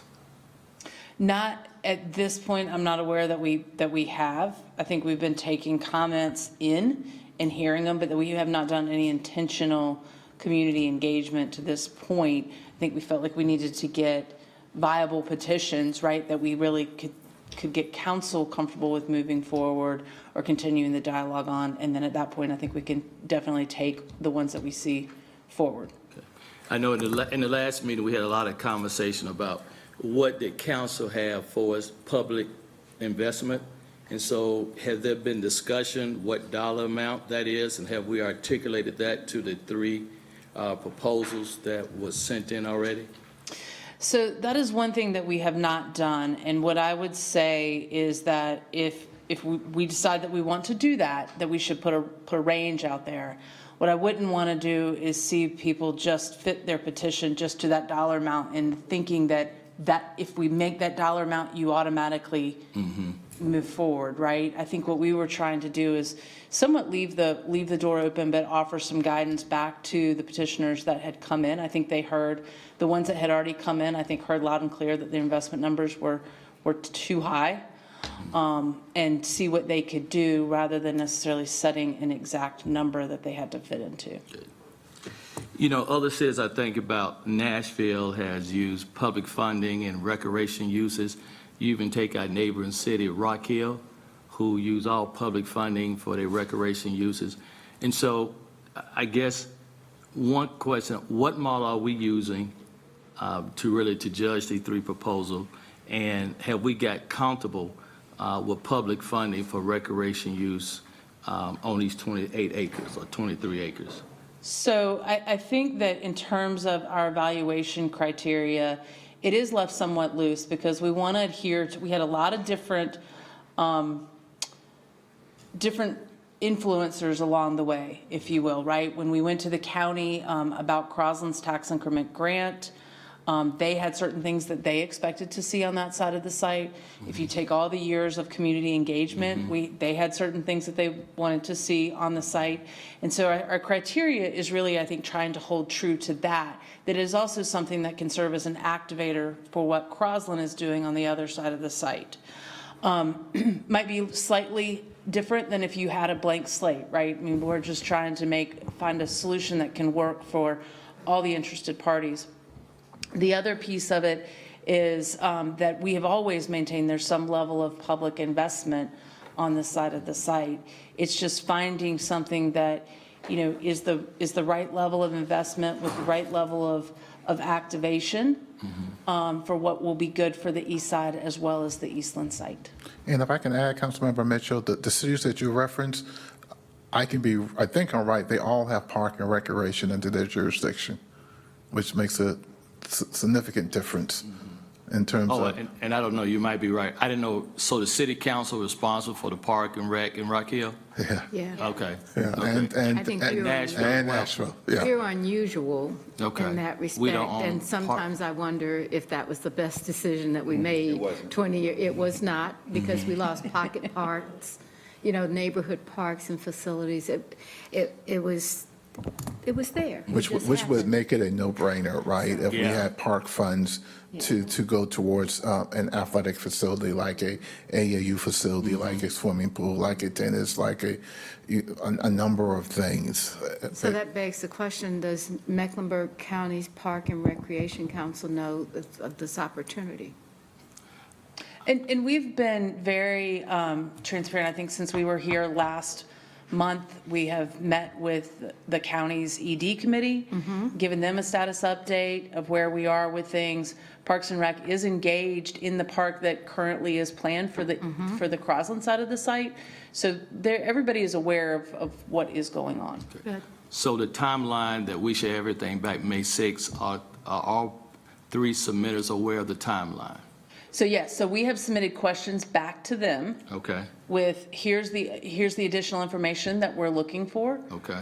We'll have time to receive that back and then put some analysis to that from a staff perspective before the May 1st meeting. ED, okay. Thank you, Tracy. Oh, If she can stay there. Yes, ma'am. Thank you, Madam Mayor. I just, I want to make sure that I'm clear in making sure that I'm, first of all, Councilmember Mitchell, thank you for those questions, because they were questions that I know have been questions that I've even received from the public. So to have that be clarified is actually very helpful. And I want to make sure there is something else that I asked you about, and I want to make sure that we're clear, just for clarity. We're not in an RFP process, so where would someone get the specific information on what we're looking for? Because that's something that I got as feedback, right? People were asking me, well, how does a potential, petitioner know what we're looking for as a body? So can you? And as I said in committee today, I mean, we can make that available on the Eastland website. What we did was we publicly posted, when we received the first proposal back in late December, we publicly posted for anybody else that would want to be a petitioner, these are the criteria of what we're looking for. So it has been publicly put out there. We can resend it for anybody else who might be interested, and also post it on the Eastland website. Okay, and then as a follow-up to that question, because I keep hearing the word RFP, right? Like, you have a new RFP. If this isn't a new RFP process, what technically are we in? Like, what is, just for public note? And I know I'm a part of the group that wanted the extra time, just so that we can, tighten up what's on the table, or, even what could possibly be on the table. Just, can we kind of clarify that too? So it's a little bit hard to describe. I mean, and it's, traditionally you go through a formal RFP process where you would solicit bids. But in this particular case, because you had a development partner that was already engaged on the site and was moving forward, and you had the stakeholder group as well as the county that was making some things that were on this side of the site contingent on their support on the other side of the site, it made an RFP process pretty difficult in that. So what we said is that when the Tepper removed himself from the site, that we would keep open between the city, community, as well as the Crosland team, open the conversation to look at other users for this end of the site that fit that original vision, right? The vision that we have always had is what is most important to us, because that's what was formed with the community as well as the Crosland team. And so we've been having dialogues as things have come up, whether it be some of the proposals that were brought forward or others that have called with questions about the site of different ideas or thoughts like that, and trying to keep the opportunity open for anybody to put something forward. Again, when we received that first proposal, we then kind of put a framework of, this is the information that we're going to need back on any other proposal, right? And it was active days of use, community use, if it was anything related to tourism, what was the tourism going to be, so that we could kind of equally evaluate all the proposals. Okay. And I just want to speak as, the district rep, and I want to make sure we actually have a few of our Charlotte East members here who are absolutely passionate about the outcome of what this means. And so a lot of this feedback is actually coming from them directly. That group is a very important group on the east side, and they have a lot of invested thinkers in what is the outcome for East Charlotte. So, I want to make sure that I address that. But I also want to say that, we did have 3 original petitioners, and no one is closed to them, no one is saying no to them. I think the intent of us as a body was never to kind of close anyone out. I think it was really kind of just to allow everyone to like we said, sharpen your pencils, bring your A game, give us something that we can work with so that we can move forward and answer this 13-year-old question. And I've told my colleagues on council even that, I'm the district rep, but we all, I believe, have an invested responsibility in this. This is, from my standing of being here almost 20 years, the longest standing project without an answer that I can recall in my lifetime in history. I don't know if there's anything different or longer, but I think we all have a vested interest in what the outcome for the Eastland Yards property will eventually be. And I think we all are very passionate about getting the best and highest outcome for that property. So, I don't feel like that, especially from a committee perspective, that anybody is saying no to anyone at all. We really just want, and I'm specific and it's personal, I can ride a bike to Eastland and be there in just a few minutes. My kids were born on the east side. We still live on the east side, and so seeing an outcome for that particular property is something that's very extremely important, but the right outcome, right? Because I'm going to iterate the same thing that I said in committee. We have a reality that's before us that we do not, and I repeat, we do not want to come back to this in 10 years and say now we have to revisit something that we didn't take the time to commit and do our due diligence to make sure that we got it right as best as we could the first time around. And so I feel like that's what we're doing with this time frame. And I'm committed to taking as long as we need to. I mean, not to mess up anybody's bottom line. I'm a businesswoman myself. I know what it's like to run a business. I know what it's like to have a bottom line that is not abstract to me. But I'm committed to, if we've waited this long, to take as long as we need to get this right, the first time as best as we can. So I hear you. I'm plugged into you. I talk to you, as you know that. I will continue to elevate our voices and make sure that what you see as my eyes and ears, is heard by my colleagues here on council, and we're going to work together to make sure we get the best outcome. That's the goal. All right. Any other comments on Eastland Yard? Eastland Yard. I know. So now we'll go to Ms. Mayfield. Thank you, Madam Mayor. Actually, I wanted to see if I can get referred to the Jobs and Economic Development Committee. So as the presentation was going forward and we received the updated information from CBI and other things, 2 conversations are happening simultaneously. One, when we look at CBIAC, look at our boards, there were conversations that were happening. Councilmember Mitchell, Mayor Pro Tem, others were involved with it, with the Carolinas LGBT plus chamber, and the chamber having the opportunity to be represented on the board when all of our other board and other chambers are represented on the board. I'm not sure where the disconnect happened, but when we look at the financial support that our city has benefited from our Carolinas LGBT plus chamber, when we look at its role where it has become a regional chamber, not having a position on our board is a little concerning when we talk about the access of diversity and equity, and we have businesses out there that do not have representation. So I would like to refer to the Jobs and Economic Development Committee, the examination of including the Carolinas LGBT plus Chamber of Commerce, and separate conversation, does that mean we need to have a designated category? Because we have a category for representation of the African American Chamber, for the Asian Chamber, for the Hispanic Chamber. Do we need the designation for the LGBT plus QIA representative on the board when that is one of our chambers that is representing the diversity of our community and the diversity of our region at large when we're talking about small businesses. So that to be referred to, again, the Jobs and Economic Development Committee for the Business Advisory Committee and/or the Charlotte Business Inclusion Advisory Committee to make sure that we have representation of our business leaders and our business partners.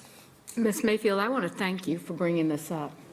And I think that sometimes we just keep going because we sent out the information on committees about a month ago, but you called us forward because if we are going to be a welcoming city, if we want people to have the ability to comment, I actually think that this is an exceptional way for integration of any community that we need to have, not just the LBGQ or the Black Chamber or any of the chambers. If we have that kind of talent out there, we ought to be using it. So I certainly think that this is something that I would hope would go to the committee and would come back pretty fast. Do And you just have for, any Mayor, other just a comments point- on this? Just a point of clarification to Councilman Mayfield. The initial thought was to set it up as an at-large representative, just like we did. We had the Black Chamber, general contractors, I can't remember all Hispanic that. contractors, Metrolina There you go, minority MMCA. contractors, Native American It was Association. set up to be a large representative Well, on now the it's going to the CBIC. committee. You're talking to the chair, right? Right. We'll Make sure do Malcolm's hearing it. what you want. Yeah. Thank you, Madam Mayor. Thank you, Chair. All right. Let's go down to our Transportation and Planning and Development Committee.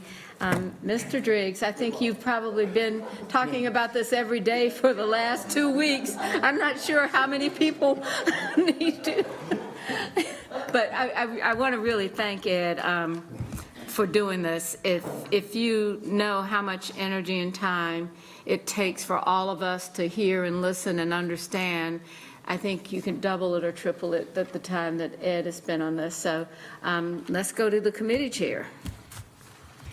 Thank you, Mayor. This shouldn't take more than a minute or two.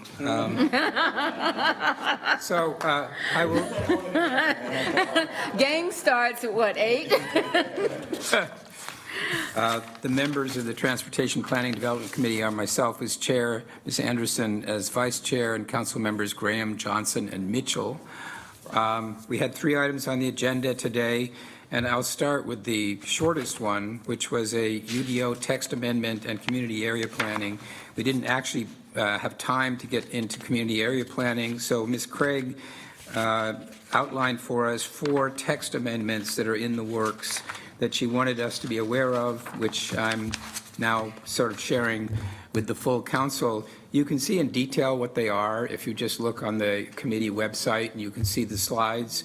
They are essentially technical in nature, and she pointed out to us that there is essentially a schedule that we're on right now where there will be a public hearing on the 17th, a zoning committee meeting on the 2nd, and then the city council decision on the 15th.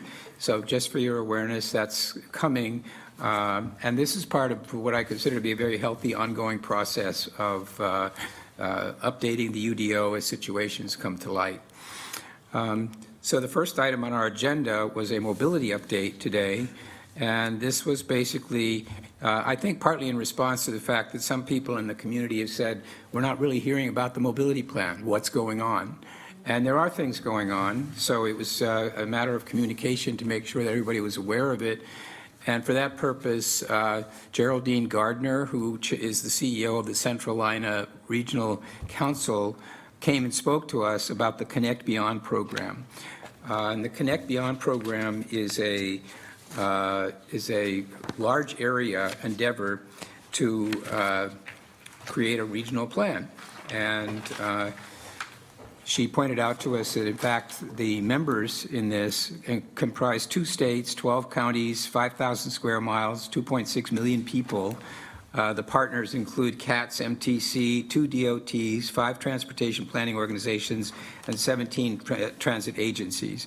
It's a very large-scale approach to regional mobility planning. It's been in the works for years, and it ties in very nicely with the planning that we have done for Charlotte, our strategic mobility plan, and the goal is to achieve an integration of those and proceed with creating that partnership in a way that allows us to move ahead with the plans that we have discussed. One thing that's been apparent is that we need a regional plan in order to be credible with the state and the federal government. For funding purposes, we have to be able to demonstrate funding capacity. So the work on this continues. We're maintaining momentum. A couple of things that have actually happened are, for example, looking at integration of these networks so that you can travel on one ticket from place to place. And it starts to feel more like an integrated, consolidated system. They are also talking about first, last mile connections, which is something that's important for us. So I would say that this is not so much an action item as an update and just a reminder to everybody that the work is going on, but it is an immense undertaking. And Mr. Manager, I don't know if you'd like to supplement that. You spoke also at the meeting. Thank you, Councilmember Driggs. I would just, I guess, say two things. One, what Councilmember Driggs was talking about from Geraldine, we called it the Big R regional aspect, which goes well beyond Mecklenburg County. And I talked a little bit about the Little R regional, which has been the city, the county, and the 6 towns. One thing that I think everybody has before them, and I'll just end with this, is that at the annual strategy meeting, there was a request to come back within the first quarter of this calendar year with the projects. Could we have more information for the council as it relates to some of the road projects or the sidewalk projects or the lighting projects? So we have before you the identified mobility opportunities by district, and I will tell you that there are 2,002 different projects, but we would never do that to you. The blueprint for Charlotte mobility investment is what we call the Reader's Digest version. I would suggest that everybody go to pages 16 and 17 because that's District 3. And in District 3, one of the things that our council member has said is what is in it for Steel Creek or what is in it for the district. And so, I would say this is the ability to take 2,002 projects and really highlight 5 what I would call mega projects in each of the 7 districts that could help us create more capacity on our roadways. And I would also say on the last part of this leave behind is the future of urban mobility. And there's been a lot of discussions about technology and how we can make sure that whatever the utilization of these funds are, that we're thinking in the future also. So taking that all the way down from Big R region all the way back to Charlotte specific and some of the districts and some of the projects that could help us as we try to talk about having a funding source in the future for these projects. And I would just add to that, I've been in Raleigh a couple of times in the last month or two talking to leadership there, and it's pretty clear that their idea of what this plan should look like and ours aren't exactly the same. I think we have work to do, but the benefit of this is that we now have a starting point for a conversation. And I think what needs to happen is that we need to engage on a regular basis, talk about what our thoughts are, hear from them, and not have this situation where they know we're doing something and that it looks like it's going to require a sales tax, and that's all they know.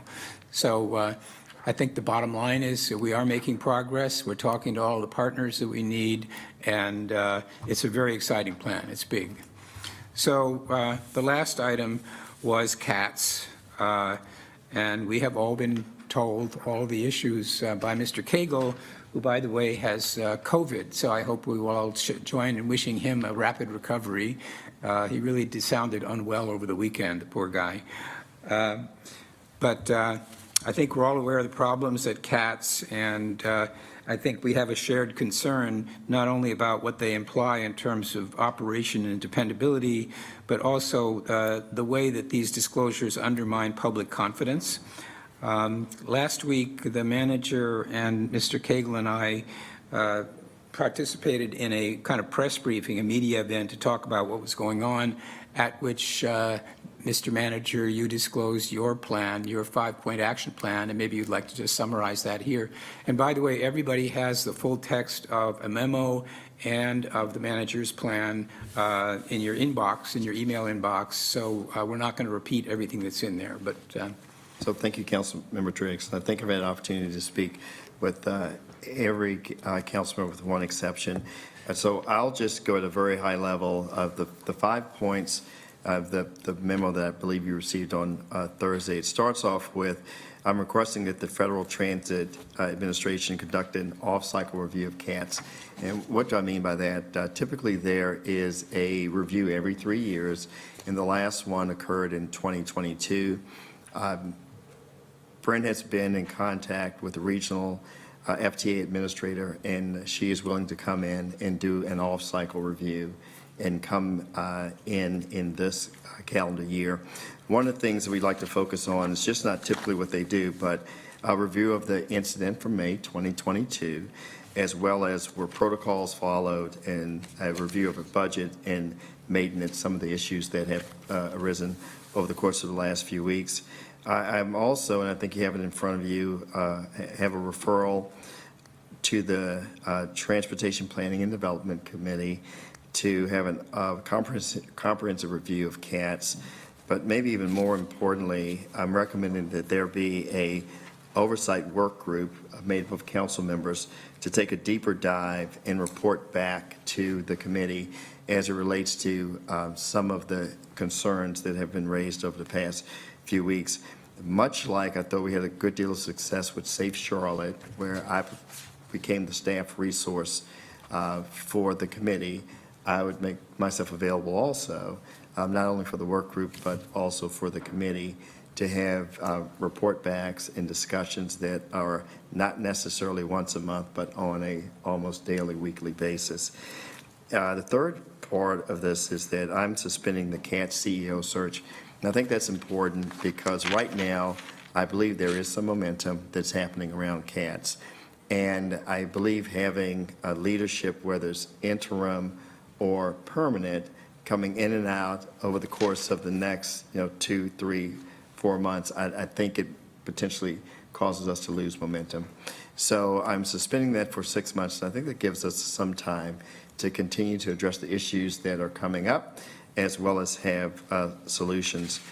Fourth, we've talked about this over and over again. There's a great deal of talent within this organization, the 8,000 plus employees, and right now CATS just needs some additional resources. And I'm not suggesting funding resources, it's just people to help guide CATS through this period. We had Chad Howell from Water step in and become the interim CFO at CATS, and already you've seen how much Chad has been able to do. Asset management is something that's arisen as an issue with CATS. I think we were in this room a couple of months ago when we had David Wolf from General Services come in and give you a great review of how we're looking at the assets in the city. It's the NASA model. And so we'll have resources that comes from that group to come over to CATS, as well as there are a number of assets outside of the city that we can begin to employ to help us get through this period. And then lastly, I'm taking a look at how the manager's office is structured as it relates to oversight in general, oversight, accountability, communication, and to see, what we can do better as we provide information to this council and this community. So I look at those 5 areas as an opportunity for us to continue to have a little bit of momentum that's being built with trying to stabilize CATS. So thank you, Mr. Chair. Thank you, Mr. Manager. So the committee meeting this morning was kind of about what the committee is going to do. We've had the referral. Clearly, council needs to do work on this. I think having a working group that has an ongoing responsibility for monitoring things, making sure that all the disclosures are made in an orderly fashion. And what's in the memo that you received over the weekend were a list of sort of topics that we've identified, issues. So the derailment, The Blue Line maintenance not timely, missed bridge and parking deck inspections, communication failures, NCDOT conflicts, and then the CAT's financial situation. So essentially, the committee is going to, took a look today at the status of those, which you can read about there. Work has been done since Mr. Cagle took over. We're already making progress past some of these issues. And there will be a vigorous, ongoing, real-time process of oversight by the council as we work our way through these issues. And I think that's kind of the status, Madam Mayor, unless there is something else that the manager would like to add, but that's kind of where we are in committee right now. All right, I have a long list of people that want to speak as a result of the report, Mr. Drake. So Mayor Pro Tem, we'll start with you. Thank you. So my actual comments are going to be on the UDO text amendments, actually, but I just want to say that I do think manager has a good plan in place for dealing with cats, and I was grateful for the mobility update. I think we should get away from saying that we need a regional approach. I think we already have a regional approach. We need to dig deeper into that regional approach. It's something that is happening. Our words matter, but it certainly needs to be improved, and us from this dais need to dive into that. So the four text amendments that are being brought forward, two are kind of cleanups of language. One had to deal with drive-throughs and multifamily in center place types, and then landfills in residential areas. I would like for us to also consider, as we move forward, I would like for my colleagues and our staff to take a look at parking minimums. As it relates to bars, breweries, wineries, and other eating and drinking establishments, removing those parking minimums. That is not, again, removing parking minimums is not prohibitions on parking. It's just government kind of mandated parking minimums in certain areas. And I would ask us to think of this in the context of some goals that we have, that having these parking minimums in these particular places might work counter some of the goals, particularly number one, our Vision Zero goals, as it relates to dealing with DWIs. If we are saying, for instance, you build a brewery, you have to have a certain amount of parking because we said so. Let's think about how that can be some way we're mandating, people driving to drink, as opposed to giving business owners other opportunities to create business models that might work differently in neighborhoods, and might push forward different types of behavior. And also think about our 10-minute neighborhoods, right? If people have to drive to go get a drink or drive to go get some food, that means they might not be walking around the other parts of the neighborhood. They might not be going to the shops, that make up certain types of districts, and it might be an impediment to small businesses, small restaurants that might be wanting to set up shop in different types of neighborhoods. So again, I would just like us, as we continue to move forward with text amendments to the UDO, please let us consider parking minimums at bars, breweries, wineries, and other eating and drinking establishments. So are you asking the committee chair to follow up on that, or do you want to have a discussion about it now? I don't think, wouldn't have a discussion about it now. Time ran out during the committee meeting, so if there's something that it would be something to talk to Allison about in committee, I'd be down for that. Okay. You can follow up with her. I'm You going can to follow come up to with you her. next, Ms. Mayfield, you were next on the list, okay? I've got a list, Ms. Johnson, okay. All right, so, Ms. Mayfield? Thank you, Madam Mayor. Actually, Councilmember Driggs, and this is really, I think it's going to be for staff more than for your committee on the mobility updates. When we're looking at our bike priority network, I think it would be helpful if staff gets out and drive around some of these areas Because just the other day, I was driving up Freedom Drive, coming into Uptown, where, right before you get to Moorhead, where the new gas station is, well, we have a multifamily unit that was built over there.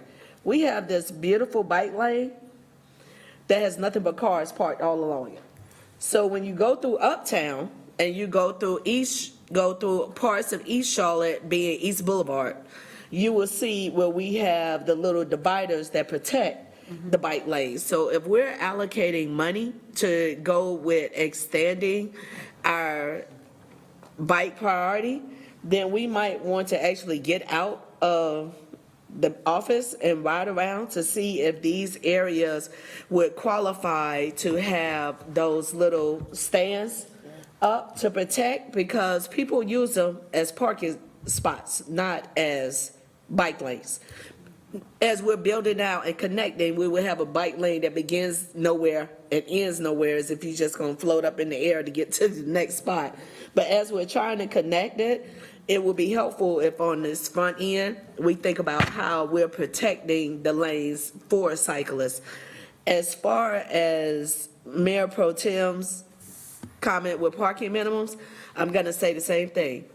Let's get out of the building and drive into these areas. Councilmember Mitchell and I, many years ago, what was it, 12 o'clock at night, went out to an establishment that we had challenges with, that we needed to actually be out to see, and parking was one of the issues, because the parking for this particular eating and drinking establishment was flowing into the residential. But this was an area where there is no public transportation. And even if there was public transportation, our buses stop. We're not New York, we're not DC, that bus not running to 4 o'clock in the morning. So when we think of that, and when we're encouraging live workspace, where you have ground floor retail, but you have residential above, and we don't have enough parking for the residential, or for a unit that can hold 2 or more people, we say you get 1.5 parking spot. Evidently, you have no friends or family in your life, because they never gonna come visit you, because there's no place for them to park if they live from out of town. So we need to be cognizant. I understand what we're trying to do as far as the city we would want to be, or cities that we may have moved from or lived in, and what they have. But we also need to be realistic to what our realities are here. Bless you, Mayor. We have challenges right now with parking, where individuals that live in a building cannot get access to their buildings if they're in the immediate area of our stadium. Because if there's a stadium event, they don't have access to their own parking. So you have residents who are taxpayers who are making arrangements to not be in their own home because they can't traverse in and out. There's no egress, regress for them. So as we're talking about mandating or highly encouraging parking minimums, I think it will be helpful if we can coordinate for staff to get out with some of the district reps. We used to do this, where we would go with staff, and I still have the manager, and we have our meetings, we get in the car, because I need you to see what I'm seeing. It makes a difference when we're driving around different parts of the evening and the morning and saying what the impact of our decisions are. While we think they might be great decisions, going back to what CEDC reported out to us, they have a recommendation of how to incorporate communities' comments and communities' concerns. If we keep making certain decisions from within this building, this 15th floor, from staff on the 8th to the 15th floor, without actually going out into community to look at the impact of our decisions, we're setting ourselves up, or better yet, setting future councils up to additional challenges where we're already starting to face some of them. And these are decisions that we're making. So if we're gonna talk about bike mobility, let's look at what are we doing to protect the bike lane so it don't become a parking lane. And for people, I'm not riding a bicycle, but I have a bicycle. I'm not comfortable riding it through our streets yet. But what are we doing? And if we're gonna talk about parking minimums, what does that really look like in based on the needs that we currently have and based on what we're anticipating for our future. Madam Mayor, if I could just quickly respond. For one, I'm interested to hear that you and Mr. Mitchell were out at 3 in the morning doing research on parking, okay? But that's okay. I'm there next time. Also,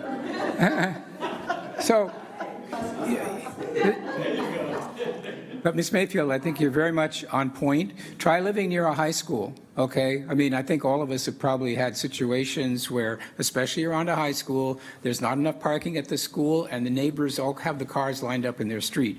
So I've had a number of conversations with Mayor Pro Tem about this. I think there needs to be some sort of coordination of mobility and alternatives to cars before we squeeze too hard on the cars, because people may not have a choice. And then punishing them for being in their car or trying to discourage the use of cars when there isn't another way. So the art here is to figure out how to bring those things along. Anyway, appreciate your comments.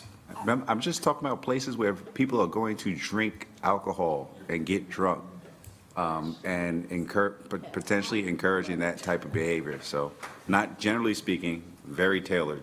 Okay, that's fair I think there are enough. different ways to do this. Fourth Ward, Third Ward, they have operated with the same dynamic for a long time.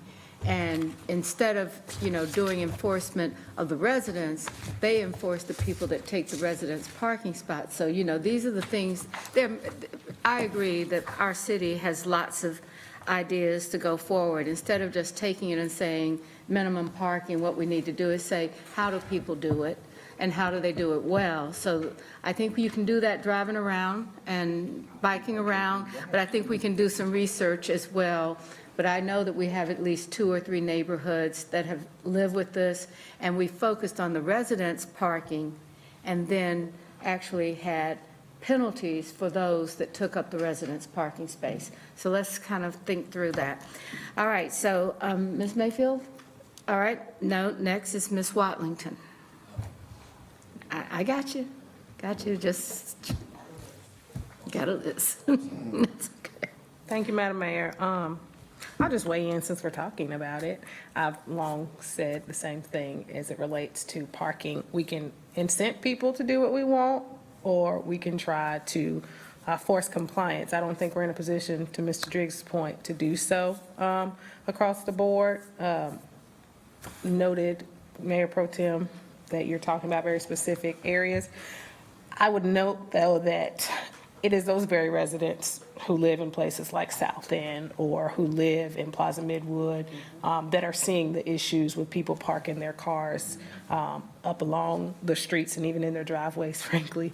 So I think there's some work to be done. Maybe we can offer some things in the spirit of reducing drinking and driving. Maybe we can partner with some nonprofits or some other entity. People can park somewhere and ride into the city as part of their night. Who knows? We can think about that. But I think until we have some real options in that way, I'm very pleased to see a roads first kind of mobility plan here, including the micro-mobility piece. I don't know if y'all noticed, but District 3, I think we have our answer in terms of what could be in it for Still Creek. So I can appreciate that. I'm very interested to understand some of the next steps that I see outlined here. How do we get from what's in this book to actual execution of the projects, which, as my colleague pointed out, is going to have to include some way to fund these projects. So I want to understand what is the current thinking in terms of how we get from there or from here to there. Yeah, let's figure that one out tonight. Might be a good idea, you know? I mean, give me an espresso and I'll knock it out. No, just kidding. I'm kidding.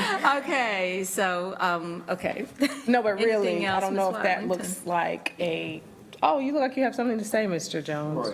And I'll be quick. So as we look at this, the pathway forward, pages 8 and 9, we're at step 3, these strategic investment areas. And as Ed McKinney were here, again, if we were just trying to fund 2,000 projects and you just pick and choose, I don't know how that helps. But if you can start, in the conversation we're having tonight, how can you unlock some additional capacity by pulling some of these projects together? So there has been public engagement in the step 3. There will continue to be public engagement in step 4.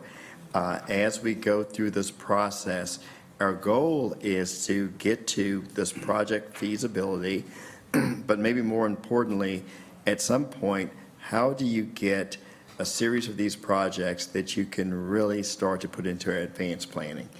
And I'll say this, and I don't want to dampen the mood, but, some of the things that we put in advanced planning in 2018, we're just starting to put in the CIP now. So we have to start thinking about, we have to start somewhere.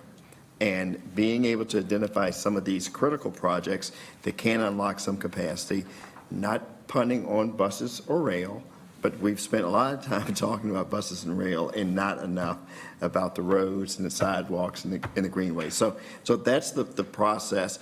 And I think the next milestone would be at the beginning of the next calendar year as we start to go through this step 3 and step 4. Thank you. One additional item. I know that we've had this conversation about a regional approach and whatnot. From my own understanding, as we think about these roads and these kind of smaller projects, if you will, relatively, that do create more connectivity across our city and county lines, what is the path for ensuring that what's happening on the other side of the line is marrying up for these projects, these types of projects? I know we're in the beginning of it, but we hear this conversation that, we're looking holistically when we talk beyond 77 and things like that. But for some of these kinds of things, where is that really showing up? Because I feel that there's an opportunity to improve the approach to mobility as a region. Totally agree. And I'll go from little r to big R, okay? So I'll go big to little. So with Connect Beyond, you do have a transit system that includes rail and includes buses throughout the entire region, big R, and mobility hubs and everything that comes with that. I think that what has to happen is what's happening in Charlotte tonight has to happen in Matthews and Pineville and all of our other towns, because what's important to them from the transportation standpoint may be different than what's important to us.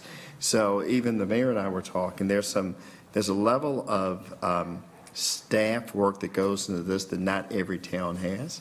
So being able to share resources and to get people, I guess, to the starting line maybe quicker is important. So I guess what I'm saying is that this is more related to what an individual jurisdiction, what their priorities are. I say the greenways would be a little bit different. But in terms of the transit piece, the buses and the rail, that goes way beyond Mecklenburg County. Right. I'd like to see these little R's, is that what you're calling these? I'd like to see more of that connectivity for the simple fact that for all the reasons that we've run into investing in our own buses and transit, I think we may get more alignment on some of these.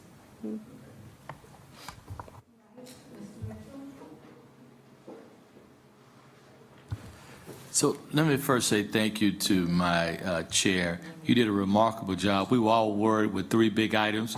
We were going to be there at 1 o'clock, but you got us out at 11:30, which was remarkable. I'm going to start from the bottom. I'm just going to make some brief comments. On the UDO text amendment, I hope we all will pay attention to the one thing the planning department did. That was on the landfill. That's become a serious issue. Councilmember Mayfield and I left council meeting in December, and when I attended the meeting, over 250 people was crammed in the library, and needless to say, it was probably the most difficult community meeting I've ever attended. So I have to thank Ned Peterson, Solomon Fortune, and Allison Craig for taking an issue, moving very quickly, city manager, and so we won't have landfills beside neighborhoods anymore. Yeah. I got about out. He starts talking about half-cent sales tax on 2023 ballot. I agree with Mr. Chairman. I think we need to be upfront and honest with a lot of our partners and the work we needed to do in order to be successful. I think if we trying to meet their expectations, we're not going to do a good job. So I just want to publicly say I agree that I think November 2023 to put something on the ballot is going to be a big stretch. I am confused, City Manager. I don't know who's on first base. I thought the presentation from Ms. Gardner was great. But then I agree with Council Mayor Pro Tem. We have MTC. And so I don't know, just not tonight, Mayor. No, I'm not talking. I don't want to be here at 1 o'clock in the morning. But I do think it'll be a further conversation for the committee to really get a handle on. I want to be sensitive to both bodies and the work they're doing. But for us, if we're going to move forward and be successful, we need to understand who is our real player and how can we become the big R and the small R and get regional partnership. So I know that Thank you, Marcus Mayor. can take, and I'll give you 2 sentences. I think that all the people in Connect Beyond believe that what you have to do is adopt a plan, but you have to be able to participate in the plan when you need to.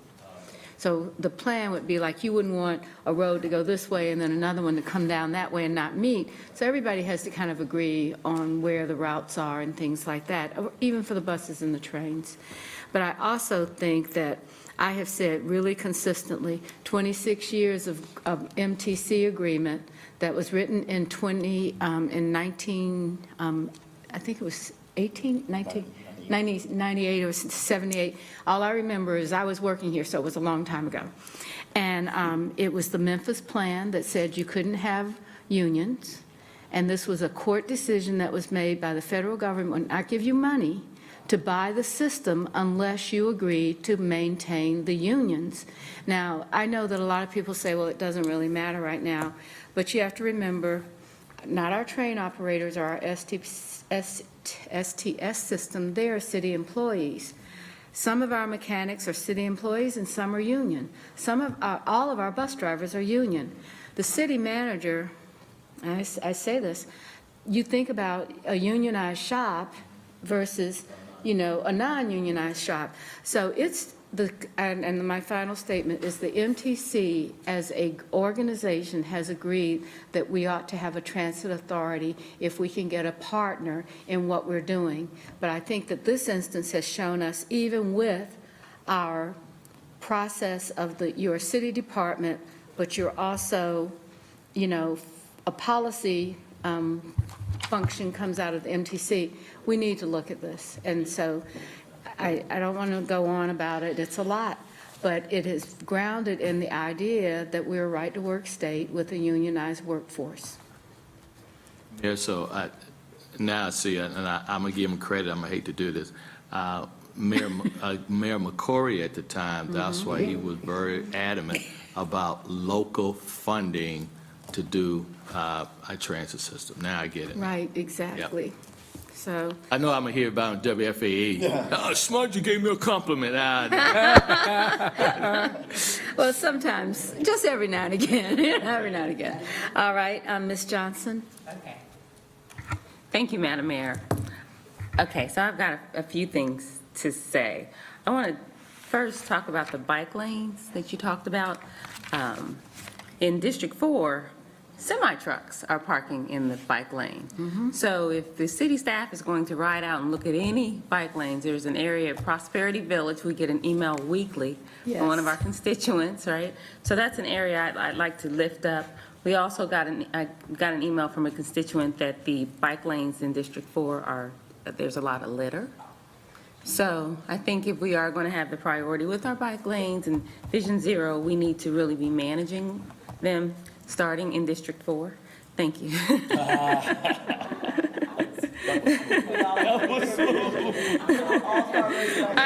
I'd like to offer District 4 as a pilot. Okay. Yeah, you become a politician now. That was smooth. I have to say, Ed's going to win that one because he was the one hit in a bike lane. So he's going to win that one. I still have the shoulder to prove it. Wow. Yeah, so, but the semi-truck issue, so, okay, I said that. So then, I also wanted to ask you, Councilmember Mitchell, you mentioned the landfill, the change in Oh, yes, language. yes. Does that include the current landfill Application? application? Yeah. No, Okay. unfortunately, that's a grandfather then. Yep, unfortunately. Okay, thank you.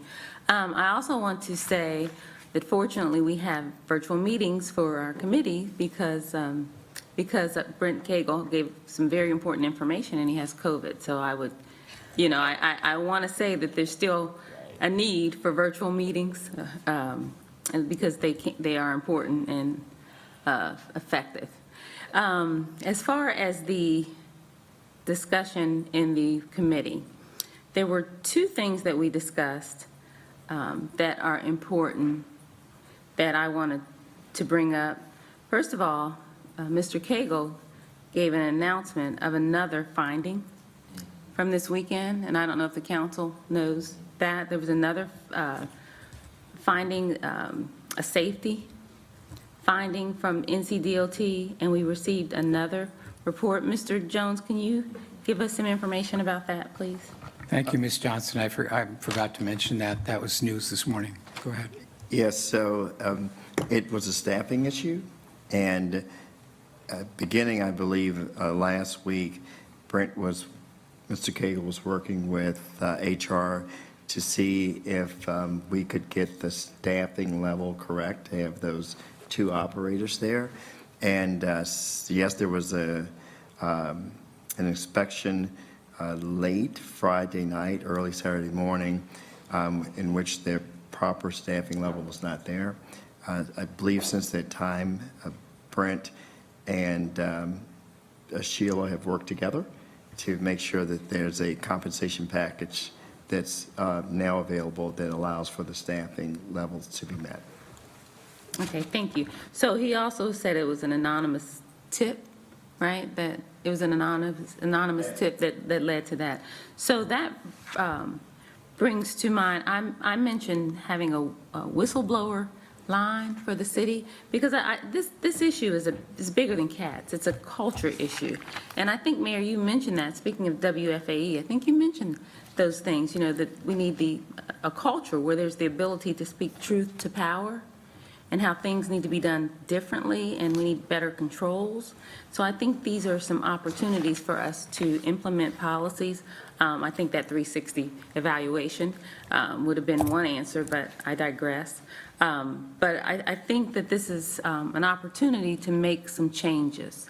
So the whistleblower line, when I mentioned that, Mr. Driggs, you said that we had one, but I've heard from a member of the public that it's not really working the way that it is. They said there's a lot of information, and not really the public,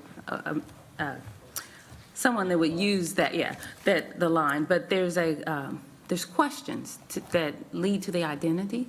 So if we can take a look at that whistleblower line, Mr. Jones, and make sure, one, that employees know about it. I don't know if it's on the webpage or the front page of the webpage, but if the employees know that that's available, and make sure that it's it's following the federal, the guidelines for a whistleblower line, and that folks truly feel that it's anonymous. Maybe if it's managed by a third party entity or something. So, yeah.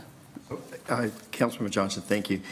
Words matter, so I believe what we have is a hotline that is managed by a third party, and I also believe that CATS also has some level of a hotline too, but I can only speak to the one that's citywide, so I'll make sure that we give you a follow-up, but my understanding is that it's anonymous and it's not managed at all by the city. Okay, thank you. We also talked about the NTC recommendation for an independent evaluation versus the FTA review, and I would say that the council needs to follow the NTC recommendation. That's my perspective, and not deviate from that in an effort to build trust in the community. I think that that's important right now. We also talked about the regionalism. I think this is an opportunity to build trust with our employees, to build trust with our public, and to build trust with the other regions. I don't think there's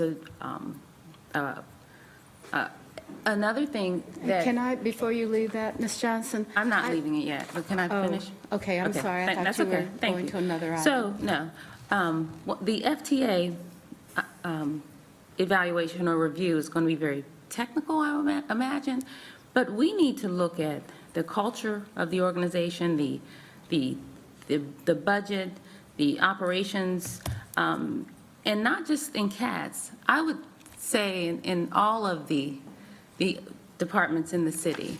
So that's, I think that's an opportunity for, if it's the 360 evaluation or for this to be referred to the governance committee, that issue to really take a look at the culture of the organization, I think that's an opportunity. But as far as the CATS, I think we need a third party or an independent review, and I'll tell you why. The fact that we were in the meeting and we heard about another safety concern speaks to the need for council to really do something differently. I think we're better than that as a council. I think we need to do something proactive instead of waiting for information to come to us. I think this is an opportunity to really show the public that we want to make some changes, right? So I think the FTA review is a great idea, Mr. Jones, but I think that with the fact that the MTC, I mean, whether or not there should be a different structure, this is what it is right now. So I think that we should be building trust, and I just think that we should follow the MTC recommendation without deviation. A work group is a great idea, but that's kind of we're having the same folks that were at the helm when all of this happened. So I think it's an opportunity for us to do things a little differently.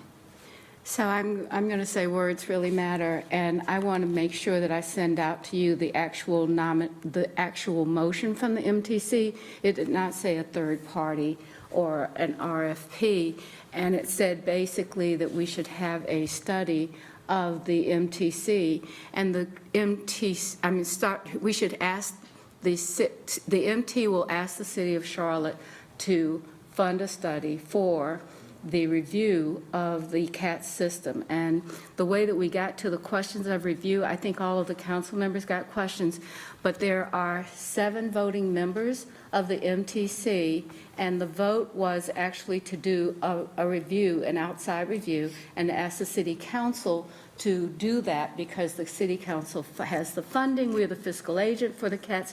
So please let me send you out the exact motion that was passed. That was unanimous. But I also recognize that everybody may not agree with that right now, but the majority was, it was unanimously approved and adopted.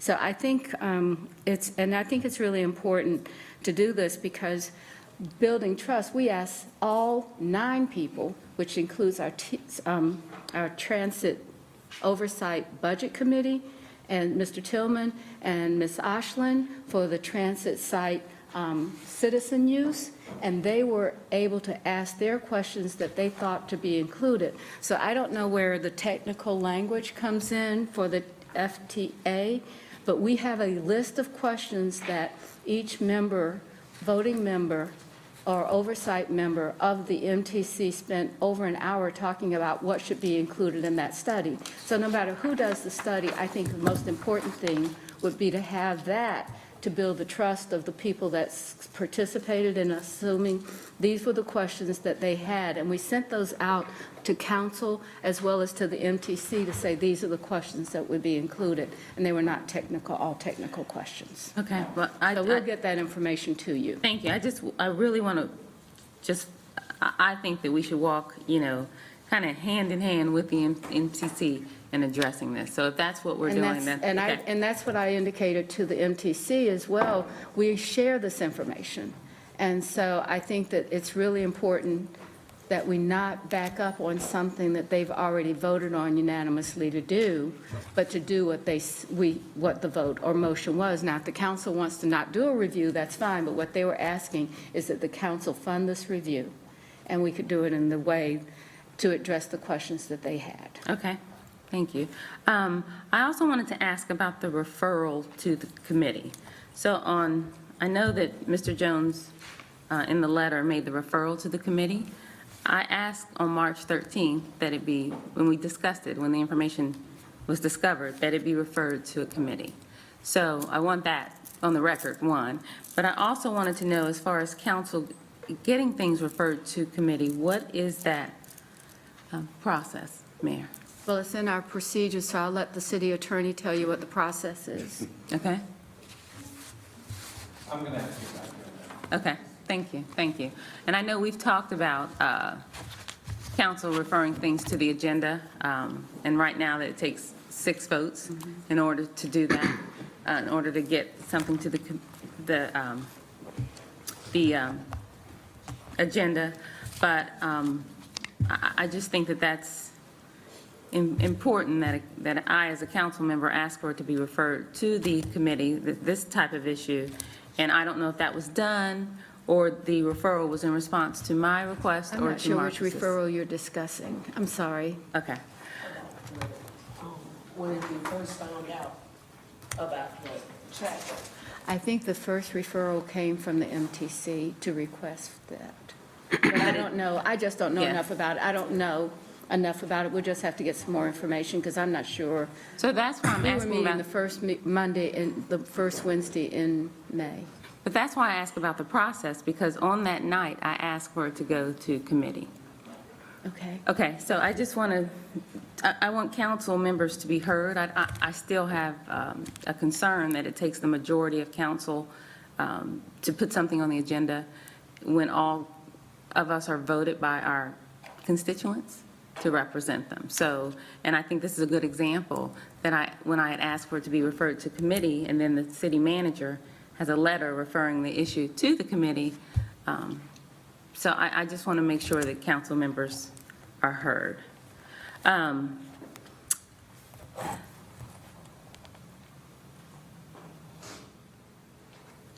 think that that's all of the questions or comments that I have right now. Thank All you. right. Thank you very much.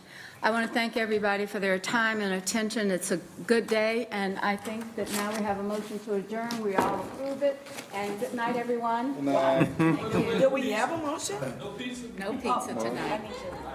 No pizza tonight. Hey, you can go home.